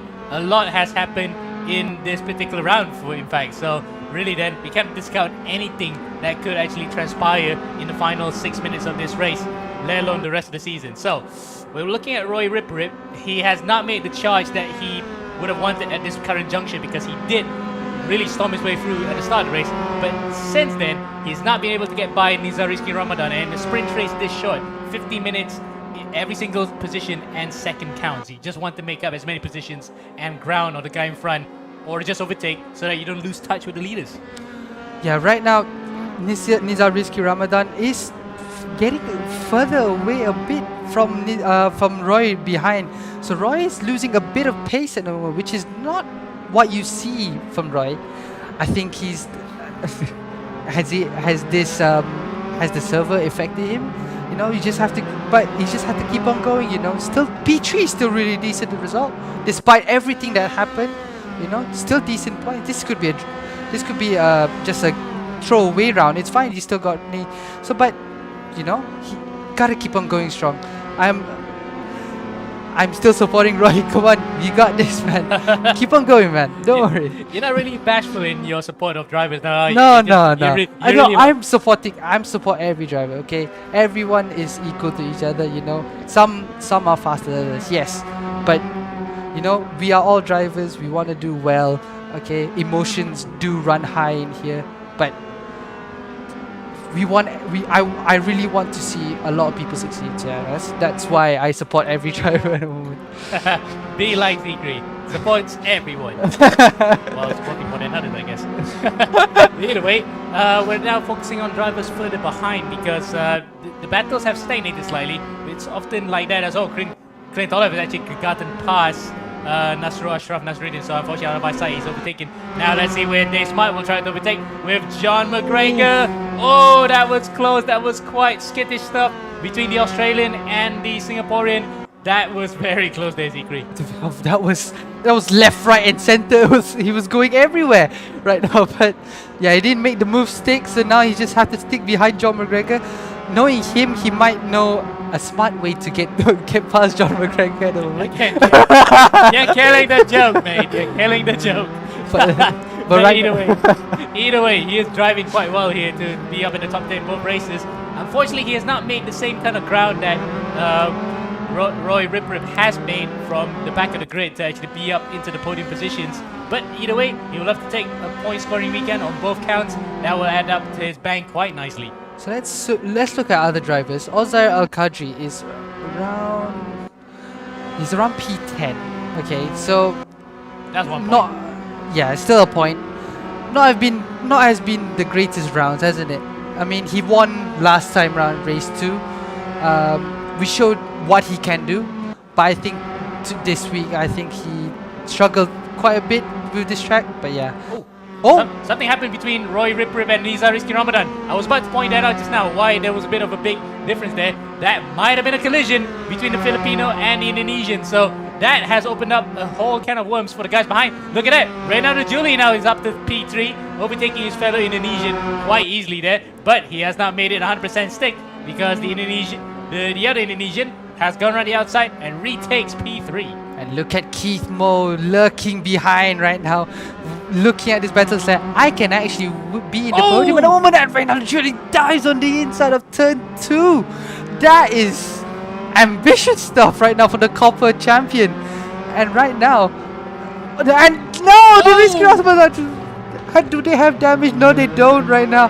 But this is scary stuff at the moment. Calm down, lads. Yeah. I know there's still 2 minutes. I don't want to see you guys DNF in 2 minutes left right now. Yeah, that would be so disappointing. But look, they're still going at it. They're going side by side. And Julie loses the position again to Ramadan. Banging wheels. Goodness. Oh, and that's it. I think that's Nizar out of it. No, it's not. He just actually went to the escape route. No, it was a bit of contact. He lost control of his car, but he recovered well. But look at that. He brings in Keith Moe. He can get this third place snatched from Reynaldo Julie and Nizar Rizky Ramadan. But there's only 1 minute and 30 seconds left. Okay, so a lap around here is 1 minute 30. So we got around 1 lap to go. Yeah, it looks like it. Depends on where Chris Chong crosses the line because he still, I think, has not crossed the line yet. So yeah, we got 1 lap to go. 1 lap. This is the last lap. So Keith then will have to do a Hail Mary on 2 of the drivers in front of him to get an unlikely podium in race 2. Wow, Keith Mo. Keith Mo. Young Keith Mo. Not bad drive. Not bad drive at all. Yeah, really good drive here to recover all the way up to P5, but take nothing away from the guy in front, Chris Chong. He's still a second ahead. In fact, he's only a second ahead of Roy Ripperip. So Oh, okay. where do you get that time from? Well, like I said, when you unleash Roy, he will rip. So basically, he has unleashed it. But is it a bit too little, too late? Has he left it too long behind Nizar Rizky Ramadan at the moment? Yes, I said that he should have calculate. He can do. He makes his moves. Calculate his moves. My words are jumbled right now. But yeah, calculate his move. But he left it a bit too long, I think. And I think Chris Chong will. Yeah. This is in the bag, really, sadly. And for Rizky Ramadan for being so close in P2 at one point to now dropping to P4 is gotta be gutting for him because we didn't see what happened between the two of them when they were battling. I would hazard to guess it might have been a collision between him and Ripperip, but he managed to recover that, so he didn't lose too much time. Either way, it's gonna be between Chris Chong and Roy Ripperip at the front. It's also between Nizar Rizky Ramadan and Keith Moore for P4, but up in front, it's Chris Chong, the championship elect as well, second in the championship, crosses the line, takes victory in the bronze class in race 2. Championship rival Roy Ripperip recovers to P2 in race number 2, and that was a good fight, wasn't it, all the way to the end? Now then, what's going to happen between P4? Oh, that's close. Nizar Rizky Ramadan manages to hold on to P4 in front of Kimo. Renato Julie sneaks into 3rd, right at the death as well. Rest of the field cross the line now. Dave Smart in 6th. 7th is Chris Chu. 8th is Ozar Kadri, disappointingly. Another, placid race by his high standards. Yeah. Sorry, I was saying that up. Clint Olive at 9th and Jonathan Teo round on the top 10. Yeah, it's a really clean race at the moment. There's so few scuffles. Not flipping over the car, but we had only 1 flip. But yeah, it's a really clean race, and we get to see the interviews. Who shall we interview today, Emma? Yep. I think we just keep it on the small screen for Keith, just to actually so that we can see the final results here. Well, not final results, provisional results. And it's Dave Smart, as we mentioned earlier, who has the fastest lap despite being in the traffic. But Keith Mo then on our screens, and Zikri, I think you might like to have a couple of words with him. No, you should. I'll take it, Emma. I'm good to go. Hello? Hello, Keith. Hello. Yes, Keith. How was that first race for you? You looked as though you just ran away with it. Nice. Nice and simple. That's what I like about him. Yeah. By But the way, I'm 9 now. You're 9? oh, his dad's been listening. I said 10. No, Is it? we said 9 going to 10. Oh, but okay, we're okay, about okay. a year too far. I see. Well, I bad. think Rick might have reminded us about that particular one. But either way, Keith, describe to us that first race, because once you stood the whole shot and the rest of the field fought, it looks as though you never looked back.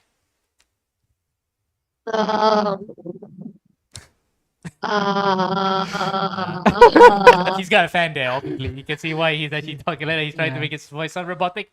But either way, a good round for you. You think you can reckon you can still claim the championship in the next 2 races that remain? 1 more race. Oh yeah, 2 races. Do you think you have confidence for the next race? She doesn't know. Yeah. I think he's quite chuffed to the point that he forgot what to say. Okay, but either way, Keith, congratulations on the win and in the top 5 again for race number 2. We'll see you for the final round.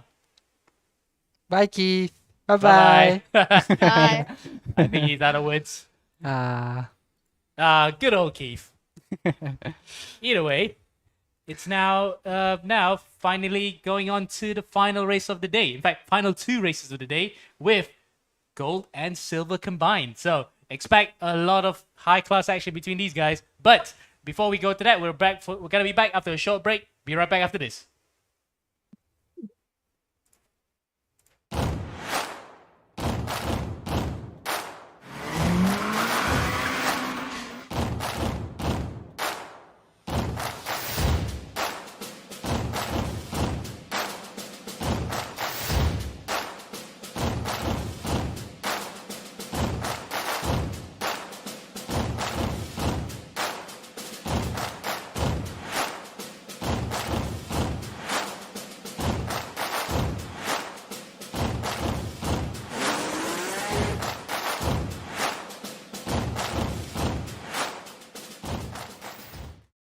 Things to be aware of organizing eRacing Championship without race room.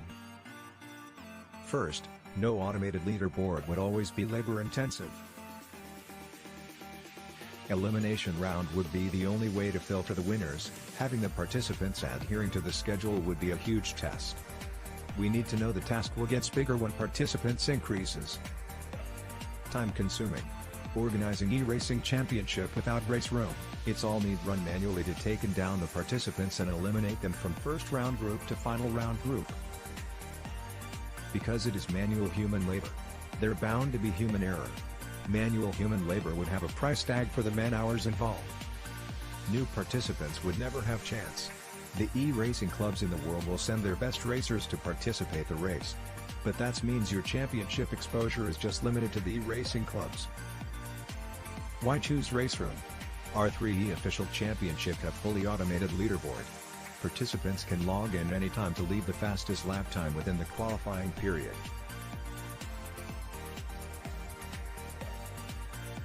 Each of the racers already have their ranks with race room.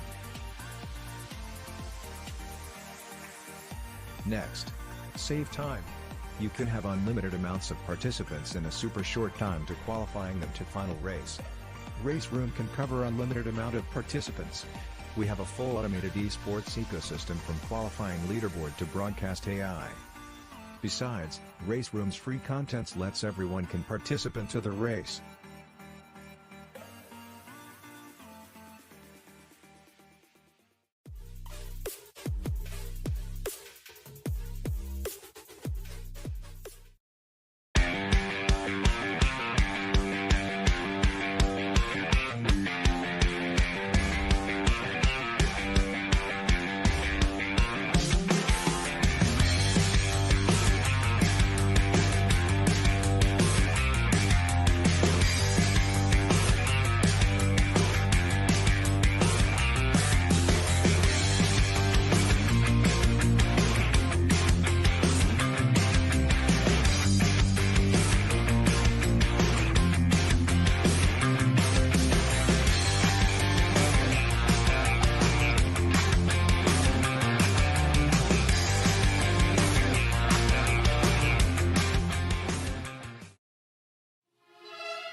That was Mozart.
Welcome back then to eRGP Global Edition 10, the final two races of the day here for the gold and silver class. And what a day it's been so far, isn't it, Zikri? Yeah. We've seen a couple of, all four races have been quite interesting, isn't it? From the bronze and copper classes. Yeah, we see runaway leaders to chaos in the mid pack to a flip car. You know, we've got everything right now so far. So I don't know what gold and silver has in offer for us, but I'm very excited because it looks pretty. It looks a rather tasty encounter at the moment right now. It's gonna get very saucy, even considering the fact that some drivers are aiming for the championship. Returning drivers, might we add. But before we get that, we'll get to know the circuit a bit better, the one that they're going to race on tonight, and has been for all the classes, and none other than its TT circuit, Assen. In the Netherlands, 4.5 kilometers, clockwise 18 corners, and it has served up quite a treat so far, despite being a proverbially motorcycle track. So, after that, we'll go to the standings between the gold and silver classes, Zikri. So yeah, so the gold at the moment right now leading the way is Josh Perwin with 82 points. Axel Norcom was not right behind him, but you know, he's still second place in 56 points. Hari Shahmi 52, Muhammad Hamdani fourth, Aldo Ray Balogun. I apologize, Aldo, but yeah. P5 at the moment, Jason Tay P6 and Volta Seiko in P7. So that's for the gold class. This is the silver class, and it's still very nip and tuck between first and second. Darren Ivan Rajan for Blue Steel Racing in front of Imran Zahaili in FSA Racing. So it's about 16 points in it between them. And Yan Ming Chu is in there as well. So he is actually going to sneak up right behind the both of them if anything would happen in that between the first two. So right now we go down to the Teams Cup Championship. As a reminder, you know, FSA rating. Wow. Calm yourself. Excuse me. Calm yourself, mate. Steady, boy. FSA Steady. Racing right now leading the way with 339 points. The Academy right behind them in second. GSRE Motorsports in third. Blackouts Racing carried by Josh Perwin is in P4. Sim Racing Filipinas in fifth. Blue Steel Racing in 6th, Stratos Motorsports in 7th, 7-Star Garage in 8th, Psychopath eRacing Academy in 9th, and Veloce Ragazzo Squadra in P10. So that's all the teams that we have so far. There's plenty more, of course. They are unfortunately not in that top 10, so they'll be looking forward to get into that. And for the likes of the championship contenders, we're looking at Josh Perwin right now. In fact, that's not Josh Perwin, that I think is Hari Shami. Yep, it is Hari Shami on our screens. That guy had an absolute nightmare round last time out in Buriram, didn't he? No, he would not. No, he was just visiting Buriram. He had a vacation. He wanted an early pit stop and just take a stroll, man. But yeah, I mean, he had fuel ish. He had fuel ish. I think it was that. He had fuel ish. Yeah, he didn't put the correct fuel at the start of the race every time, and he had to pit at least after lap 1 and just be behind the whole race. So hopefully that doesn't happen. Hopefully it will be a very close battle between Josh and Haris and Axel Nocom, because he's not that far. And in fact, in the timing in the leaderboards leading up to this race, it was actually Hari Shami who was a clear second ahead of Axel Nocom and Josh Perwin. So Josh really had his work cut out to try and get up to the back of those two, didn't he? So he was trying to actually win the championship by storm, but it looks as though it's not going to be easy going, isn't it? Yeah, right now it's not. Right now it's not easy going, but you can say right now from the amount of points that he has right now, it is quite easy, quite clear. He's quite clear from top 2, so he can take a breather this round. You know, just take a deep breath, just have a holiday around Netherlands. Right? Netherlands? Is it TTS in Netherlands? Yeah, it is. Yeah, it is. Okay. I had to make sure, but yeah. Either way, I think we can almost safely say we're going to proceed to the next session, aren't we? Because there's about 12 minutes left to go here. But for the sake of expediting everybody's process, we just have to just go on to the next one. And what will it be in store for the drivers here today, Zikri? Do I expect chaos? In these cars, no. But I think silver class, it's going to be a tight neck and neck, really. Devon Iyer region. Sadly, we don't have Imran Zuhaili this time round, which is a sad miss, because he's one of the faster drivers here. But, you know, still got other drivers as well. Yang Ming Chu as... I forgot. It is the pit line, yeah. It's been a while. Yes. And you had that, of course, in E1 Championship, but this is a different kettle of fish, of course. This is the ERGP, this is the gold class and silver class combined. And it looks as though Josh is letting the field go by, whereas Haris Shami is actually right in the thick of it straight away among the identical AlphaTauri Ferraris. Yeah, right now Haris Zephy, I don't know who's in front of him at the moment right now, but he's in a bit of a traffic. Oh, I thought it was Darren Ivan but either way, yep. We got collector drivers driving that one, Oh, including Yan Ming and we're seeing already battles already for qualifying. Haris Zephy and Yang Ming Chu. Now, these two are teammates, aren't they? In GSR, isn't it? More or less, They were but- in endurance. Yes, but Yeah. Yan Ming also drives for the academy, so The he sticks academy, to them. yeah. He's now racing for the GSR outfit for this one. But Okay. yeah, those are.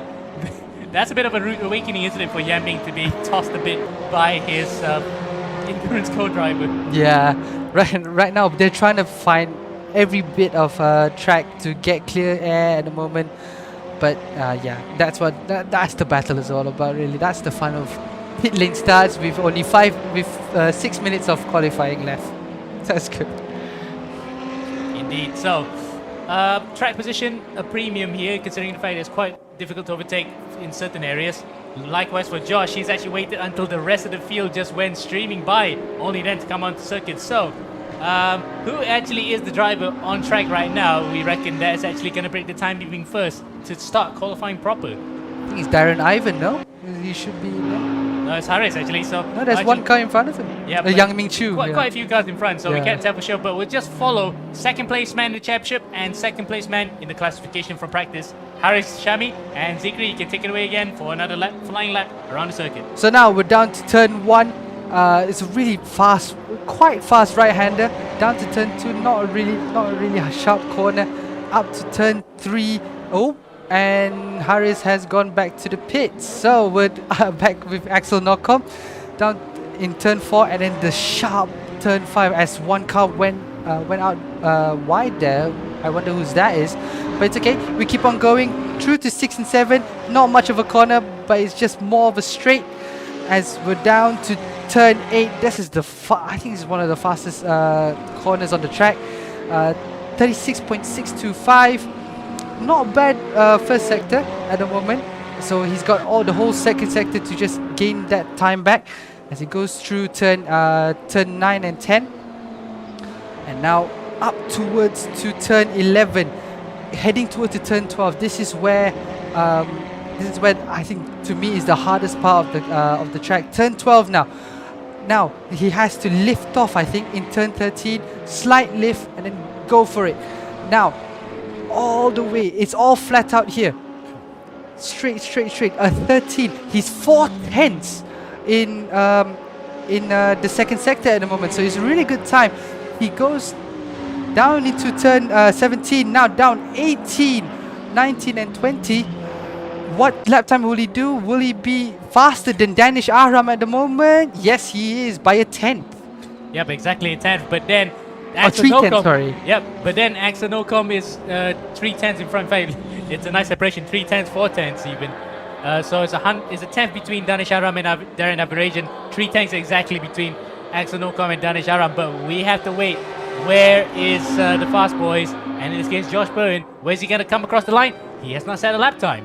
So he has gotten his lap time invalidated because he might have cut the track somewhere. Oh, this is not a good start for Josh Bowen. So it's all down to this lap. That is really crucial for his championship fight at the moment. But then again, you know, only so far, only Axel Nocom has set a time in the gold class at the moment. Oh, there, Aldo Reddy Balagulen has set a time. But yeah, it's mostly all silver drivers. Danish Aram leading the way, a 10th of Darren Ivan. But look at the time there by Josh Bowen, 2/10 faster than Axel Nocom's time. So Josh has finally gotten the Audi dialed into his liking, because among the onslaught of Ferraris that were dominating at the Red Bull Ring in round 1, he has actually come up fighting in a car that's off meta, and he is showing here that he really wants to win the championship at his 4th attempt. Yeah, right now, but this is where the Audi lacks, I think, is the straight line speed. The Ferrari is a bit faster than the Audi straight line, so he's got to a lot to make up. He has to get that sector 2 right, which is good. He still get 2 tenths on the sector 2. Now is to complete the lap. Make sure you don't invalidate it. He's done really well here in turn 17. Now down to 18, 19 and 20. You can always mess up your lap here. Can he make pole in front of Axel Knockham? He goes tight to the lane. Yes, he does. 2 tenths. Nearly 3 tenths in front of Axel Knockham with Yang Ming Chu in third place. So unfortunately we won't get to see improvements. No, Harry Zephy Shami has actually crossed the line in second. So first to second in the championship, but first to second on the road with Josh Perwin looking quite calm on the screen. In fact, we are seeing him on our particularly small screen here to see our second monitor. He is looking quite relieved to actually be in front of the guy that was tipped to be the fastest. That was a tight quali session at the moment. Yeah. So really good stuff. Really good stuff. For Yang Ming Chu leads for silver class. Wow, that's a really good stuff from Yang Ming Chu. Obviously, he transitioned from Mercedes to Ferrari, so that gave him quite the advantage. But well, yeah, interesting racing prospect given the fact that there's a lot of drivers in the Ferrari, but the only one in front that is non-Ferrari is an Audi, and it's Josh Perwin. Of course, Josh is gonna provide a surprise anytime. He's gonna be trying to be the underdog, try to push try to show that the Audi can fight against these Ferraris. Yeah. And he's gonna. Yep. He's got a battle ahead. His hands really. Indeed. And a guy who is actually trying to aim for the championship, this is what he really wants to be right in front. Now we can go focus onto the big screen here and get ready for what could be said. It's a silver and gold class racing prospect. That's very interesting. Rolling start, of course, for the gold and silver class because we want to mimic the actual GT3 starts here. And it looks as though Josh will not want to look at his mirrors because it's 1, 2, 3, 4, 5, 6 Ferraris in a row, line astern, right behind him. And worse still, he is actually on the outside coming to turn 1 as he will try to actually hold on to that whole shot coming into turn 1 here.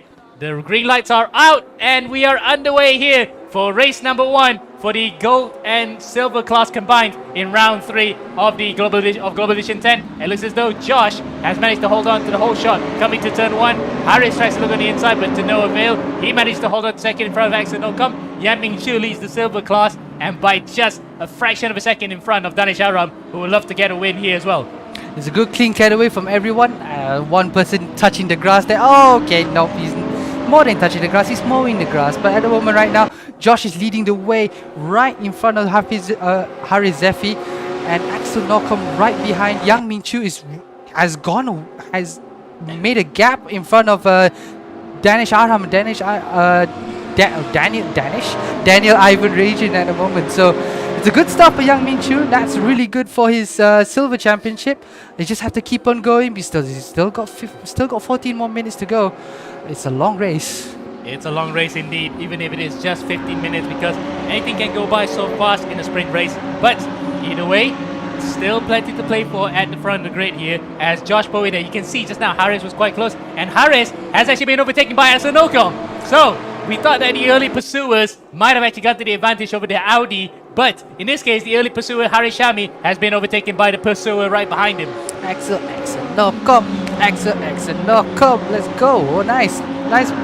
Well, we didn't see the move, but really good stuff from Axel Knockham at the moment. He made the move stick, and now he's in front of Harry Zephy, which allows Josh to nearly gain a second against the Ferraris behind, which is what he needs at the moment. And as the battles on the inside, Axel Knockham has to go wide. Round the inside goes Harry Zephy. I think he can make it, but he has to make sure that he has to get it covered before turn 5. Yes, he does. So right now, Harry Zephy back up to P2, and Yang Ming Chu sitting tightly against these gold drivers at the moment. But who knows? He's good. We know how good his brakes are. He's a demon on the brakes, but for the time being, at least he got his momentum stalled somewhat by the fact that Harry Shami held up Axel Knockham, which in turn held up Yang Ming Chu behind him. So it's a Ferrari it's all the Ferrari, so it's just Axel Knockham sandwiched between AlphaTauri Ferraris, and it looks as though we're gonna have a case of another runaway leader if these guys were to be starting to squabble among each other, and Josh can make a beeline for it. Oh well, this is gonna be Are we having another runaway victory here today? It's just a challenge today. Josh is having a field day at the moment right now. But yeah, Axel Nocom is putting a fight against Harizefi. Harizefi, instead of looking forward, he has to look in the mirrors right now. He has got 3 cars. Even though 2 of them are not part of his class, you know, they still want to win. Yang Min Chu, Danish Aram, they would love a P2 in overall. Yep. That's like, if you don't want a P2 in overall, you shouldn't be racing, mate. Exactly. And the fact that we haven't had an overall silver winner to win overall, you know. So really then, that is a low-hanging fruit that a lot of these drivers in silver would love to actually get one over the gold guys. But for the time being at least, it's a gold 1, 2, 3 because Nocom is actually in the gold class. He's second right now and he's in front of Haris Shami in that particular championship. But Haris has actually jumped him here, and in fairness, it was a clean move, albeit it was a bit of a shoving move, you see, because he did elbow him out of the way. Well, Argy Bargy is the best way to drive. No, just kidding. But yeah, in the moment right now, it's just an Audi and then Ferrari, and then next to that is Sebastian Aria in the second fastest one, as Danish Ahram went a bit too deep in there. So yeah, it's been pretty calm. I kind of expected this. I said that. that's the Ferrari for the behind. That might have been Danish Aram giving way to Darren Abirajan. And case in point, they might be Singaporeans, but they're not teammates. It looks as though I think Danish might have actually cut the track slightly. He just wants to burn away the penalty time. Yeah, right now, and that just gives Daniel Ivan a chance. Sorry, Darren. Oh my god, I'm saying it's wrong this whole time. But yeah, Darren has now got a front seat view of this battle right here. Axel Nocom versus Haris versus Yang Min Chu for P2.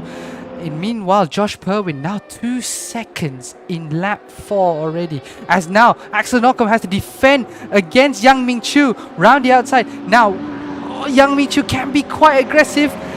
Axel Nocom does maintain the position and should be maintaining before that back straight. Yep. Right now. But between these 2 young guns, and it's particularly noteworthy that Nocom manages to get the gold class sooner than Yan Ming. But let's be honest, Yan Ming is good enough for gold class anyway. But look at this. Look, he's actually challenging for an overall 3rd place on the podium in the gold class. So really, then nothing's stopping him. Oh, somebody put it in the back. Danish Aram. Danish Aram is there. Yes, it's Danish Aram in the grass, and it looks as though I think he might have been out of the race because one collision too many. He's been disqualified. Oh no, that is such a shame for Danish Aram. That's gonna cost him a lot in the championship, and you know, I know him as a driver. He's way better. He's way better than that. So probably just an unlucky round. It's okay. GG, go next for him. But at the moment right now, Yang Min Chu very close to Axel Nocom at the moment, but Axel is losing time against his competitors in front of him. So is he gonna try to just defend against Yang Ming? I think he might, but Yang Ming, you have to know that Yang Ming is very aggressive. So Yang Ming's gonna, like here, he's about to, okay. He had a dink. He was looking at a dink there, trying to actually sway Axel Nocom to actually make it a mistake, but Axel holds firm and holds on to P3 just for the time being. As Des would like to say, the housewife's favorite is up to P3 and winning on it here in the gold class, albeit in the place. But either way, a podium's a podium. Holding on then for grim death in front of Yang Ming Chu, who is now really looking quite antsy. He cuts the curb a bit. We'll try to stay with his battle because it's actually quite enticing, but we just want to actually focus on some of the other drivers who are further behind. The likes of John McGregor, who's actually competed in 2 of the classes today, including silver right now. He's actually way behind in 13th. A debut for this championship for Eka Shabrin Hassan. Shout out to Afi, this is his man, and he's racing in VR. Look at that. That's I can't drive in VR. Sadly, I just get motion sickness. So, fair play to him for participating in VR. It looks really fun. Yeah, it looks rather fun to try. But yeah, sadly I can't drive in VR. Sadly. Yeah, I mean, some of us really just can't stand it because it's just that it's a placebo effect, isn't it? You look at the car moving, but then suddenly it's actually not moving. You're still pretty standstill. So that thing, that's where some of the motion sickness comes from, because it's just quite nauseating knowing that you're not really moving. But either way, that's some of the highlights from the guys behind, and luckily we have a VR guide to show for. Now Yaming tries to dive one at turn number 19. Oh, that is actually a brave move. And guess what? That looked fair to me, isn't it, Degree? It looked fair to me as well. You expect Yang Ming to do that kind of move. He's always on it. If you give him a slight chance, he's gonna make that move, and that's where he takes. So that's why he is leading so far in silver class. He's really strong at the moment, showing strong pace. He's faster than Axel Nocom. Is he gonna try to chase down against Haris Zephy for P2? Yeah, a bit of revenge for what happened at the start of qualifying just now, where Haris just barged him out of the way. But that goes to show then, a demon on the brakes. We did say it before, he is quite good under braking, and we've been proven right there how he could just find some braking momentum to hold on to that and just release it at the right time, to not lock up, to not slam into the side of another guy. A bit of contact, yes, but I think to us that was a fair move.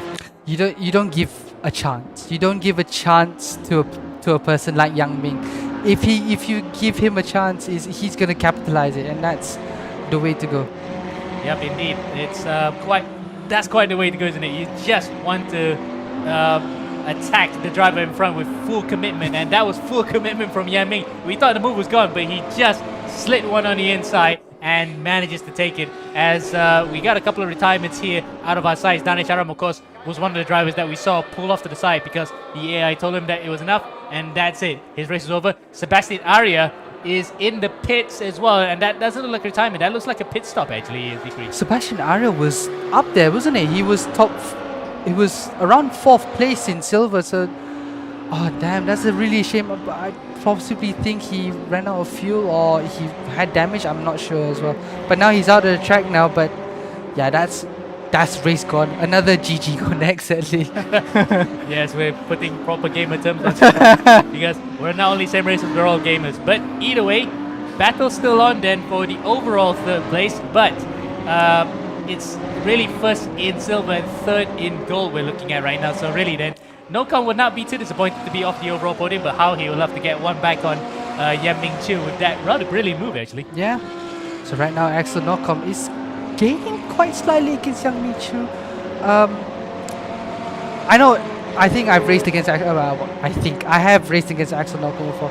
I know that oh! Who's that? That was somebody actually in an AlphaTauri Ferrari. That's a bad marker. That's a bad marker. Oh, and in fact, that is Owen Lee who is actually spun. And I thought for a second that was Harris, so that might have been the championship settled right there. But he spun it around right in the middle of the pack, and mercifully he got out of everybody's way and not into the side of it. You have to be very careful. That was a very dangerous entry. Luckily, no one got hurt out of that. But yeah, that is a.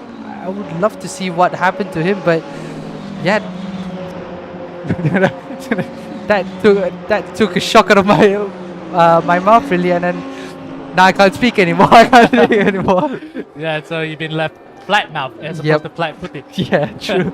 Either way, but that was a shocking moment for Haris Shami in particular, because that happened right in front of him. That might have actually given him a bit of a wake up call, but actually it has somewhat. No, I don't think I can see anything because last time was invalid anyway, so we can't make any conclusions on that. Yeah, right now, as we go down the grid, let's see, Aldo Balakulin, down in, well, he's up to P6, he's 4th in class at the moment. Pretty lonely race, he's still trying to chase down Darren Ivan Ragin. Right behind him is his gold class competitor? Yeah, there you go. Yeah, so okay. I've lost my words. You got it in the end. You got it in the end. Okay. Hamdani is on 7th, Chris Chu P8, and Kelvin Powell down in P9. Not a really strong race for Kelvin Powell at the moment. Yeah, John McGregor down in P10. So yeah, that's Kelvin Powell at the moment. He's driving very lonely, isn't it? I don't think so. He didn't manage to get. Meanwhile, Axel Nocom. Has he gained on Yang Ming Chiu? Not quite, but he's still on the tail. So yeah, right now it's calm. Someone got a penalty there. Someone got a penalty, and I'm not sure who was that because the pop-up just came up for a fraction of a second. So that might have been for someone who went through. Maybe it was a off-track warning, and a drive-through penalty for Owen Lee. So Owen Lee's gotten a drive-through to compound his misery for what has been a chaotic race for him. But luckily he didn't catch out anybody who was the race leader. So that was the last thing he wanted to do. At least he avoided that one. Yeah, right now just Axel Knockham just keeping it cool, just trying to see the move on Yang Ming Chu. He does prefer a third place overall instead of only third in gold. So Yang Ming Chu is also looking behind him. He's much closer right now. Can he lunge up a move? Yang Ming style, can he do it? Yeah, he does! Around the outside, he had better momentum coming out of turn 5 there. And guess what? He has actually made the move stick. So really then, great job to the young Filipino who's only 10. And we can confirm he is 10, by the way. Even though he looks like, on our cameras, looking like he's had a growth spurt. But that is a brilliant move. He actually had a slipstream and outfoxes Yang Ming. After Keith, I'm not assuming anyone's age anymore, so I'm just going to let you assume people's age at the moment. But right now, yeah, well done. Oh, that's a spinner. That's a spinner. And that, again, is another back marker. So it's Owen Lee. It's Owen Lee again, isn't it? Oh, I thought for a second that's Haris Shami again because there's only 2 Ferrari colors anyway, which is Liam Lawson and Alex Albon's cars from the DTM season last year. So it's quite confusing when everyone chooses almost the same color. So luckily then Haris Shami survives another time, assuming that we thought he's thrown away his championship. Owen Lee's having a rough day right now, isn't he? It's right. As we are down to the last lap of the race, Josh Perwin has been dominant, it's got to say, isn't it? He's been quite low. I think quite lonely at the top of the field right now. Harry Zeffy couldn't manage to close down the gap. Axel Knockham now firing away from Yang Ming Chu now. So I think the tires have called it quits for little Yang Ming. So Matthew's just having to hang back that bit. You know he hates that name, right? Yeah, but I think he uses it on his Instagram, so I think he embraced that name anyway. Either way, he's actually Yang Ming is actually dropped further behind. So what happened to Yang Ming Chu? Oh, it's a puncture! It is a puncture! Oh my! Yep, you can tell the car's crabbing. That's a puncture for Yang Ming. It's a front left tire that's actually deflated. What happened? So that's the race. Yeah. It's only tire wear ×2. These cars can last ×4. Oh, this is really bad from Yang Ming, and he's gonna lose. He's gonna stop. He's actually gonna stop. So there you go. What was a potential race win for him and a boost to his championship chances to get up to the top 3 is now gone out the window. And Darren Ivan Rajan's gonna win in the silver class. But we're gonna have to go back to the front because Josh Perwin then is coming up to the final corner then for Blackhearts Racing. He comes across the line to win for the 3rd time this season. He gives a thumbs up. I think he knows that we're watching him. That is the most monosyllabic face I've ever seen. It was quite stoic, wasn't it? But you can tell he's happy with that. He really wants to win the championship. Yeah, he came back here trying to win Global Edition, and he's proving a point right now. He's been proving a point all season, all round long, really. And yeah, this dominant race. Another flyaway winner. Yeah, runaway winner. Yeah. Wow. And then for Darren Ivan to just steal the win right at the end for Yang Ming, who unfortunately had to retire from that. I will hazard to guess that he might have actually been in tears on that one. It was a race that he had it covered. He was racing so hard with no calm, but then to have the tire deflating on the very last lap, it is absolutely gutting, isn't it? That's a shame. Yeah, luckily I've never felt that kind of race before. I have spun I've spun in the last lap, but not a puncture on the last lap where you're about to win things. To be able to finish is much better than DNF, and sadly Yang Ming got the short straw today. Yep, like the absolute short straw. So we're waiting for the results to come out right now. We cannot interview the drivers in between because we do not want to disrupt them and their concentration for the final race of the day. But again, another interesting race, isn't it, Zikri? For those who are trying to gun for the championship, trying to gun for race wins. But for Yang Ming, that actually, I don't know, your heart goes out to him. It's just the worst possible way to lose with potential good points as we can now finally get the provisional results on screen then. And, well, Josh Bowen lapping all the way to the bank here, and he was a banker at one point. So, there we go, fastest lap as well. Ahead of Haris Shami, his championship rival, Axel Ocom in third, completing the overall and gold class podium, with Darren Ivan Rajan stealing the win for Blue Steel Racing right at the end from Yan Ming Chu, who had puncture, which was really unfortunate. So, we're going now straight ahead into the second race here for the gold and silver class. And reverse class, we saw some plenty of crazy action along the way. Are we expecting the same here from what could be said is the creme de la creme of the entire field? Well, you're gonna have to expect it in race 2. That's what race 2 is all about. it's trying to find a way through the chaos and be the top there. So, you know, race 2 is gonna be fun. I think it's gonna be It's gonna be dicey. Maybe, yeah.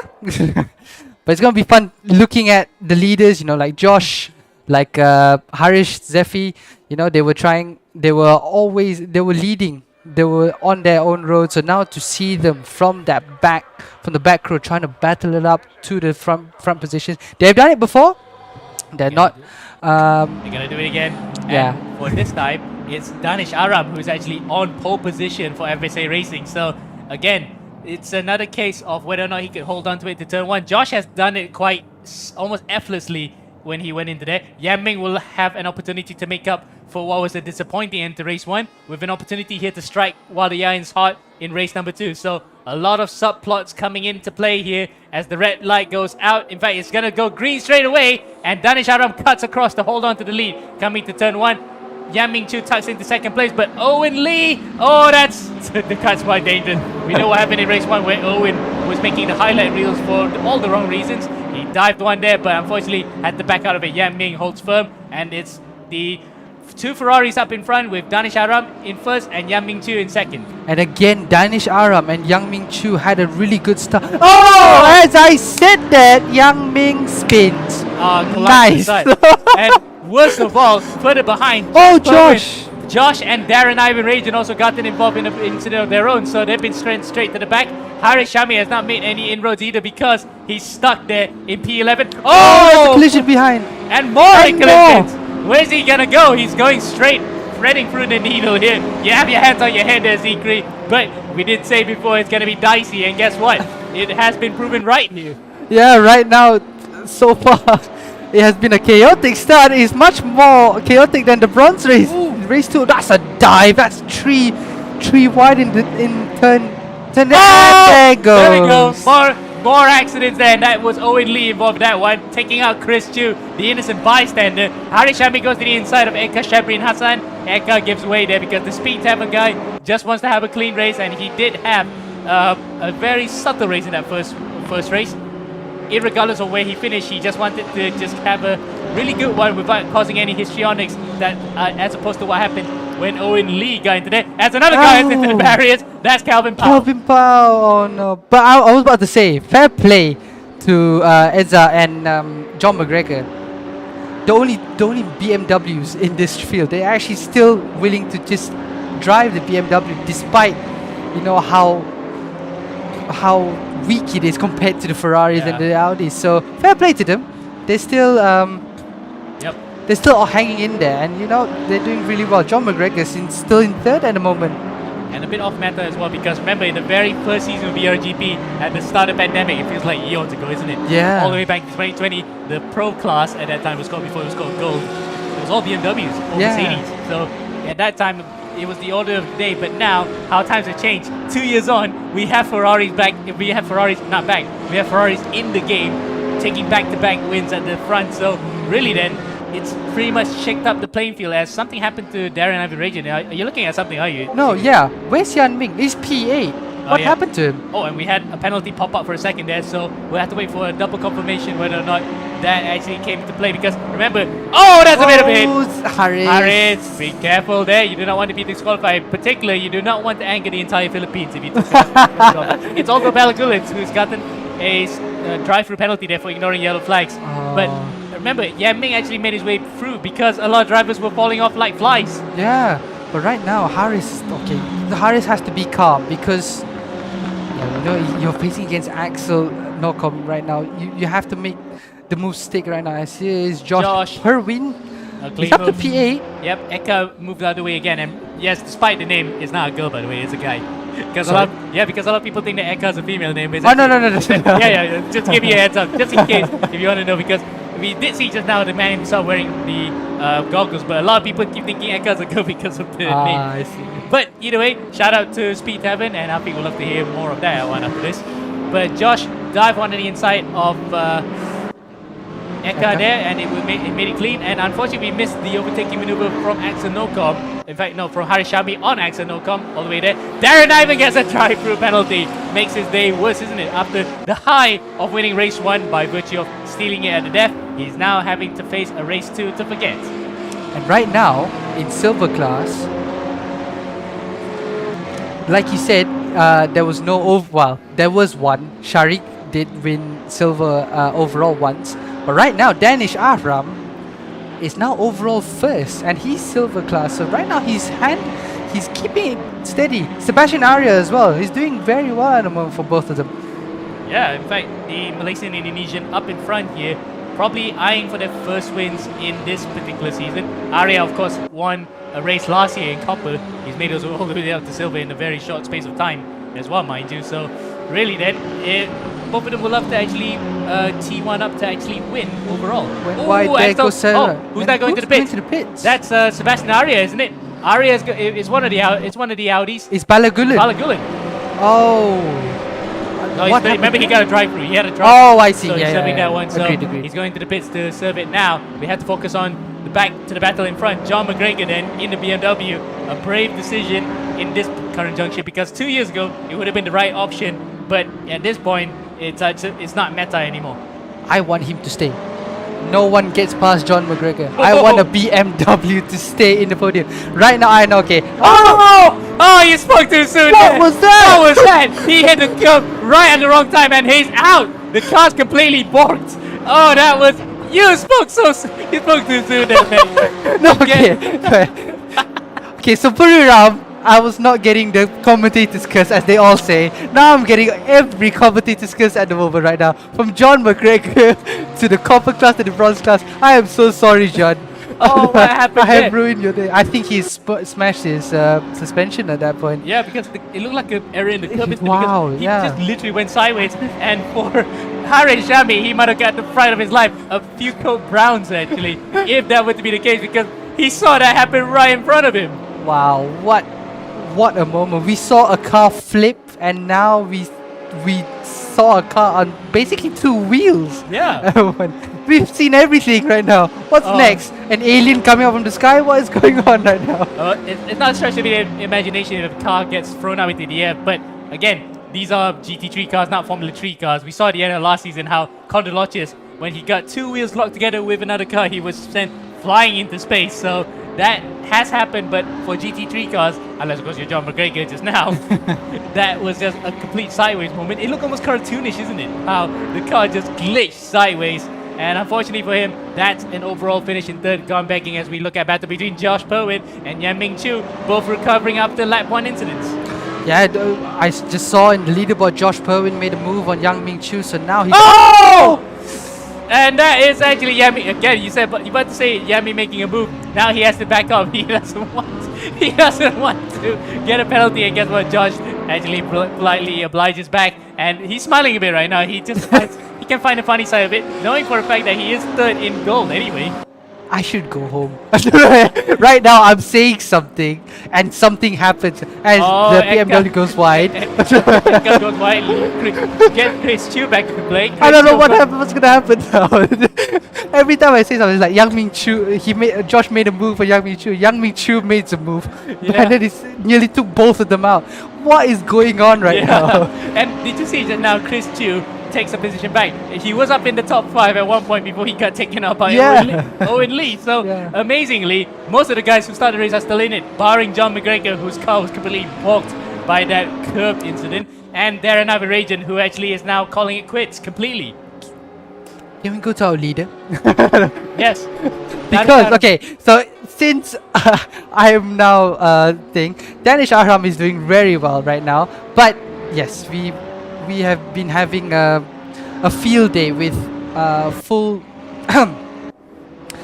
with just runaways right now at the moment. Oh, The leaders- what happened to Josh? Josh is It's a puncture, isn't it? Or is it suspension failure? Because we don't see anything indicated on the timing screen whether or not that was a full damage. But I think the car might have crapped a bit because Yan Ming's overtaking him, and he, for fairly this time of course, because Yan Ming did overtake him quite unprofessionally previously, but this time he made it through. Josh is struggling right now, so Josh may have had some sort of collision elsewhere that we did not see, and he is now struggling here. Why is there a Ferrari behind him, but it's Eka on 7th place? Is it a back marker? Is it I think it's the back market thing. It might be okay. Owen Lee, isn't it? Because it's normally Owen Lee or Kelvin Powell, most likely. But yeah. Let's look at. Yep, it's Kelvin Powell. It's Kelvin. So Kelvin then recovering now after being in the pits as well, and pitched into a couple of crashes, including the fact that he had to mow the lawn in race number 1. It's not been a good day for Kelvin Powell today, I think. Yeah. He's usually up there with one of the leaders, or maybe in the mid pack, but right now is not. Right now, Haris Zephi so close to Sebastian Arya. Now, Haris Zephi is 3 seconds behind Danish as well. So does he have time, if he does get past Sebastian Arya, does he have time to get to Danish Aram and get that overall win? It's not as out of the realms of imagination. Of course, the fact that this is between classes as well. So As he does on the inside. he's overtaken Yep. Arya. So Arya then doesn't want to give too much of a fight, even though he is named after Scarlet Bullet, if you remember that particular anime. Arya the Scarlet Bullet, but that's sidetracking a bit slightly. He gave way to Harris there quite easily because he knows for a fact that that's a gold driver. He doesn't want to get mixed into any crazy politics. So That's a smart move for Sebastian, yeah. really. So he I doesn't would be want to proud. do what Yan Ming Chu did and take out Josh Poole. But right now, yeah, Haris Zephi, first in gold, second overall. He does want that overall win, I think, I feel, because he does want. He's gonna gain a bit of points on Josh. Not by much. But not by much though, because Josh is only third. He's still third, despite crabbing. Yeah. So, and he's overtaking Yang Ming Chu again, Josh. Yeah. So, yeah, not much change for gold class. Championship wise, how is it looking for gold? Because Josh is far away. 26 points, sorry. 26 points, in fact, in front of Axel Nocom. Plus, if Harris gets in front of Nocom, will be no difference. He will still be at least around the 30-point mark. So Josh then will still be laughing all the way to the bank, and he comes into the championship decider with firmly hands, with fate is in his hands. Okay, let's go to Josh at the moment. Let's see how he's doing at the moment. 12 seconds behind Axel Nocom, so his fight with Yan Ming Chiu has cost him quite a lot. In fact, you remember that Yan Ming was the one that did a very bold move to try to overtake Josh, but unfortunately was detrimental to the both of them. So really then it's only up to the both of them to recover their races. And in fact, for Hamdani on the other hand, we're looking at him. He was the bad boy last time out in Buriram. Managed to get a move stick this time on Chris Chu and Aldo Balagulin, who is recovering after coming into the pits. And Aldo sent one on the inside this time. Does he make it? Yes, he does. So Aldo Balagulin then recovering after a drive-through. This has been a manic race, isn't it? Drivers here, there, and everywhere. It's been chaos. This is what I expected from bronze, but I never thought it would be in silver and gold. But right now, wow, it's been it's been all over the place at the moment. But you can see Haris Zephi is not that. Is that Danish Arham? Yes, Danish Arham has that livery, so he doesn't look that far away from Danish. Is it? Yeah. And he's still got time. Yeah, he's got about 2 laps at least in hand here to try and reel in a silver class leader. So we're going to have an overall silver winner for the first time ever if Danish Aram can hold on. So for the likes of his brother Shafiq Danish and the rest of Singapore, I guess we can safely say, is willing him on here to hold on to this win. But Harish Shami would like to spoil that particular party. Sharik won Red Bull. Wait, it? Okay, so it'll be the second time. So it'll be the second time that we've had a silver winner. So thank you for correcting that particular one. Yeah, you're now looking very smug about it. But either way, it's just now. It's not a matter of championship anymore. It's a matter of personal pride for Harris because he wants to recover after a bad Buriram race. Wants to reel in that championship gap that Josh has built up for himself here by about 26 points coming into this particular run. Okay, so let's give you a lowdown on the lap times between Haris Zefi and Danish Arham. Danish Arham last lap a 35.9. Haris Zefi 35.4. That is 5/10. Yeah, 5/10 gain on Danish Arham. Not maybe it sounds quite a lot, but he don't have a lot of time because he is 2 seconds behind. But he does have back marker now. That's Owen Lee, isn't it? It's Owen Lee. Owen Lee. Yeah, that was close. Okay, tell you what, I was actually quite concerned when I saw Owen going that close to Danish Arham. And now he's got an identical car right behind him, which is Harishami, and he will definitely get blue flags waving at him. Let's hope that nothing happens between the both of them. It looks quite close. Oh dear. It is very close. He's still fighting him, and now he's probably gonna give away. No, he's not. He's actually blocking him, and we're coming into the final lap of this race here. Oh my god! Owen, what are you doing? You need to give way here. Owen! Oh my god! Wow. Oh, this is gonna come to tears, isn't it? Yeah, it looks like it, but I think he's gonna give him away now. But that cost a lot of time of Haris Zefi. There you go, a 36.9. And we that last lap. Yeah. We can assume it was a 35 anyway for Darishara because he gained a second on Harishami. So Yeah. that is not the lap that he warranted, especially given the fact that he was on a real tear trying to get up to the back of the Singaporean. Now Danish then has the bit between his teeth. Can he hold on for one more lap? Unless, of course, something dramatic happens like what happened to Yan Ming with a puncture. I am not gonna say anything because today has proven that I better do not say anything. What happened to Yan Ming, what happened to John McGregor today, I shall stay quiet and just let the finish. Yeah. Let the pictures tell the story for themselves, and for the time being at least, Danish Aram still leads by about 1.5 seconds, just a whisker above 1.5 seconds to Harishami. Has Haris have anything left in the tank here to still claw in the deficit? It looks as though that Danish is actually slowing a bit. Danish might be conserving fuel or even tires towards the end of the race here, but for the time being, still leads the way. Second place, Harishami, 1.3 seconds now, so he gained about 4/10 in that first lap. This lap with Sebastian Aria now second place in silver, holding on to third place overall podium, but here he comes now. Oh, he nearly runs wide there coming out of turn 17. We do not want to wish anything just yet until he comes across the line, cuts it quite neatly, and that's it. Danish Aram wins in silver, and overall, the second time this season we've had an overall silver win in front of Gold Boys. Haris crosses the line second in overall, but wins the gold class in front of Sebastian Aria in third, second in silver. Then Axel Ocom, second in gold, with Josh Perwin disconsolately coming home in third place. Well, actually, he won't be too disappointed. He could still at least gain, still leads the championship by round's end. And now, Josh has actually... Is he back? Yes, he's back. So, we can actually have a word with Josh. Zikri, I think you want to take it away here. We shall see. Josh, can you hear us? No? He has his headphones on, I think. Josh, can you hear us?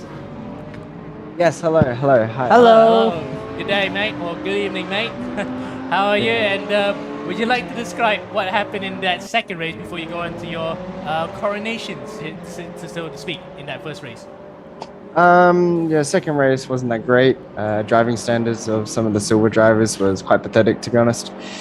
Argy-bargy left, right and center, so yeah, just disrupting the gold race, which was a bit frustrating. Had to drive with a bent steering the whole race, so that was fun. Yeah, we kind of saw you crabbing a bit, so we thought that you might have had a puncture, but at least we know now it's a suspension damage.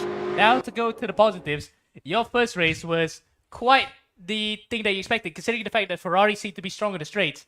The Audi did have the advantage through the corners, so you really utilized that well, didn't you?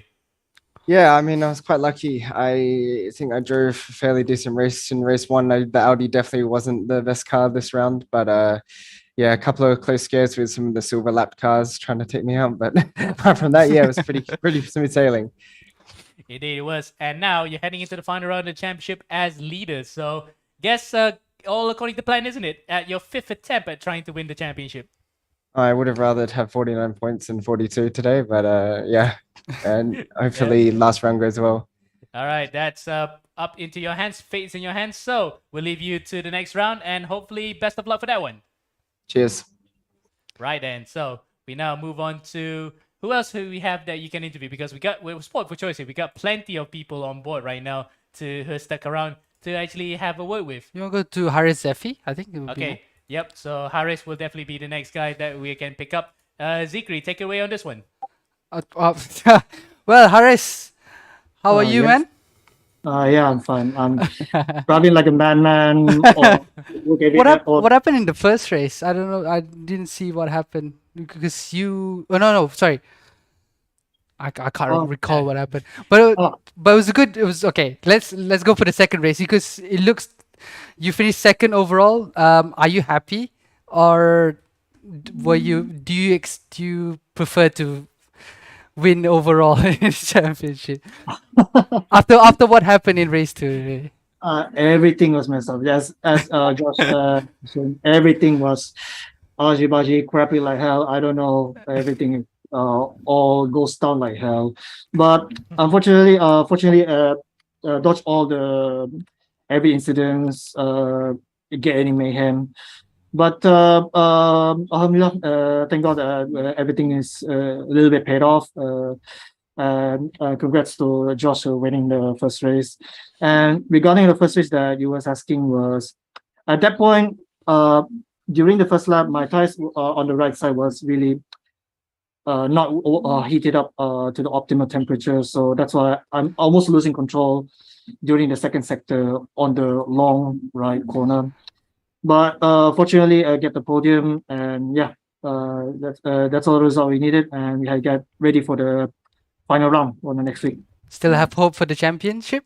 Do you think? I don't know yet because You don't know yet? I have no idea because the points between me and Josh, it could be there's a little bit difference. So I don't know either yet because due to my the worst stint on the round 2 on the Chang GP, I think it's gonna be a one part of key.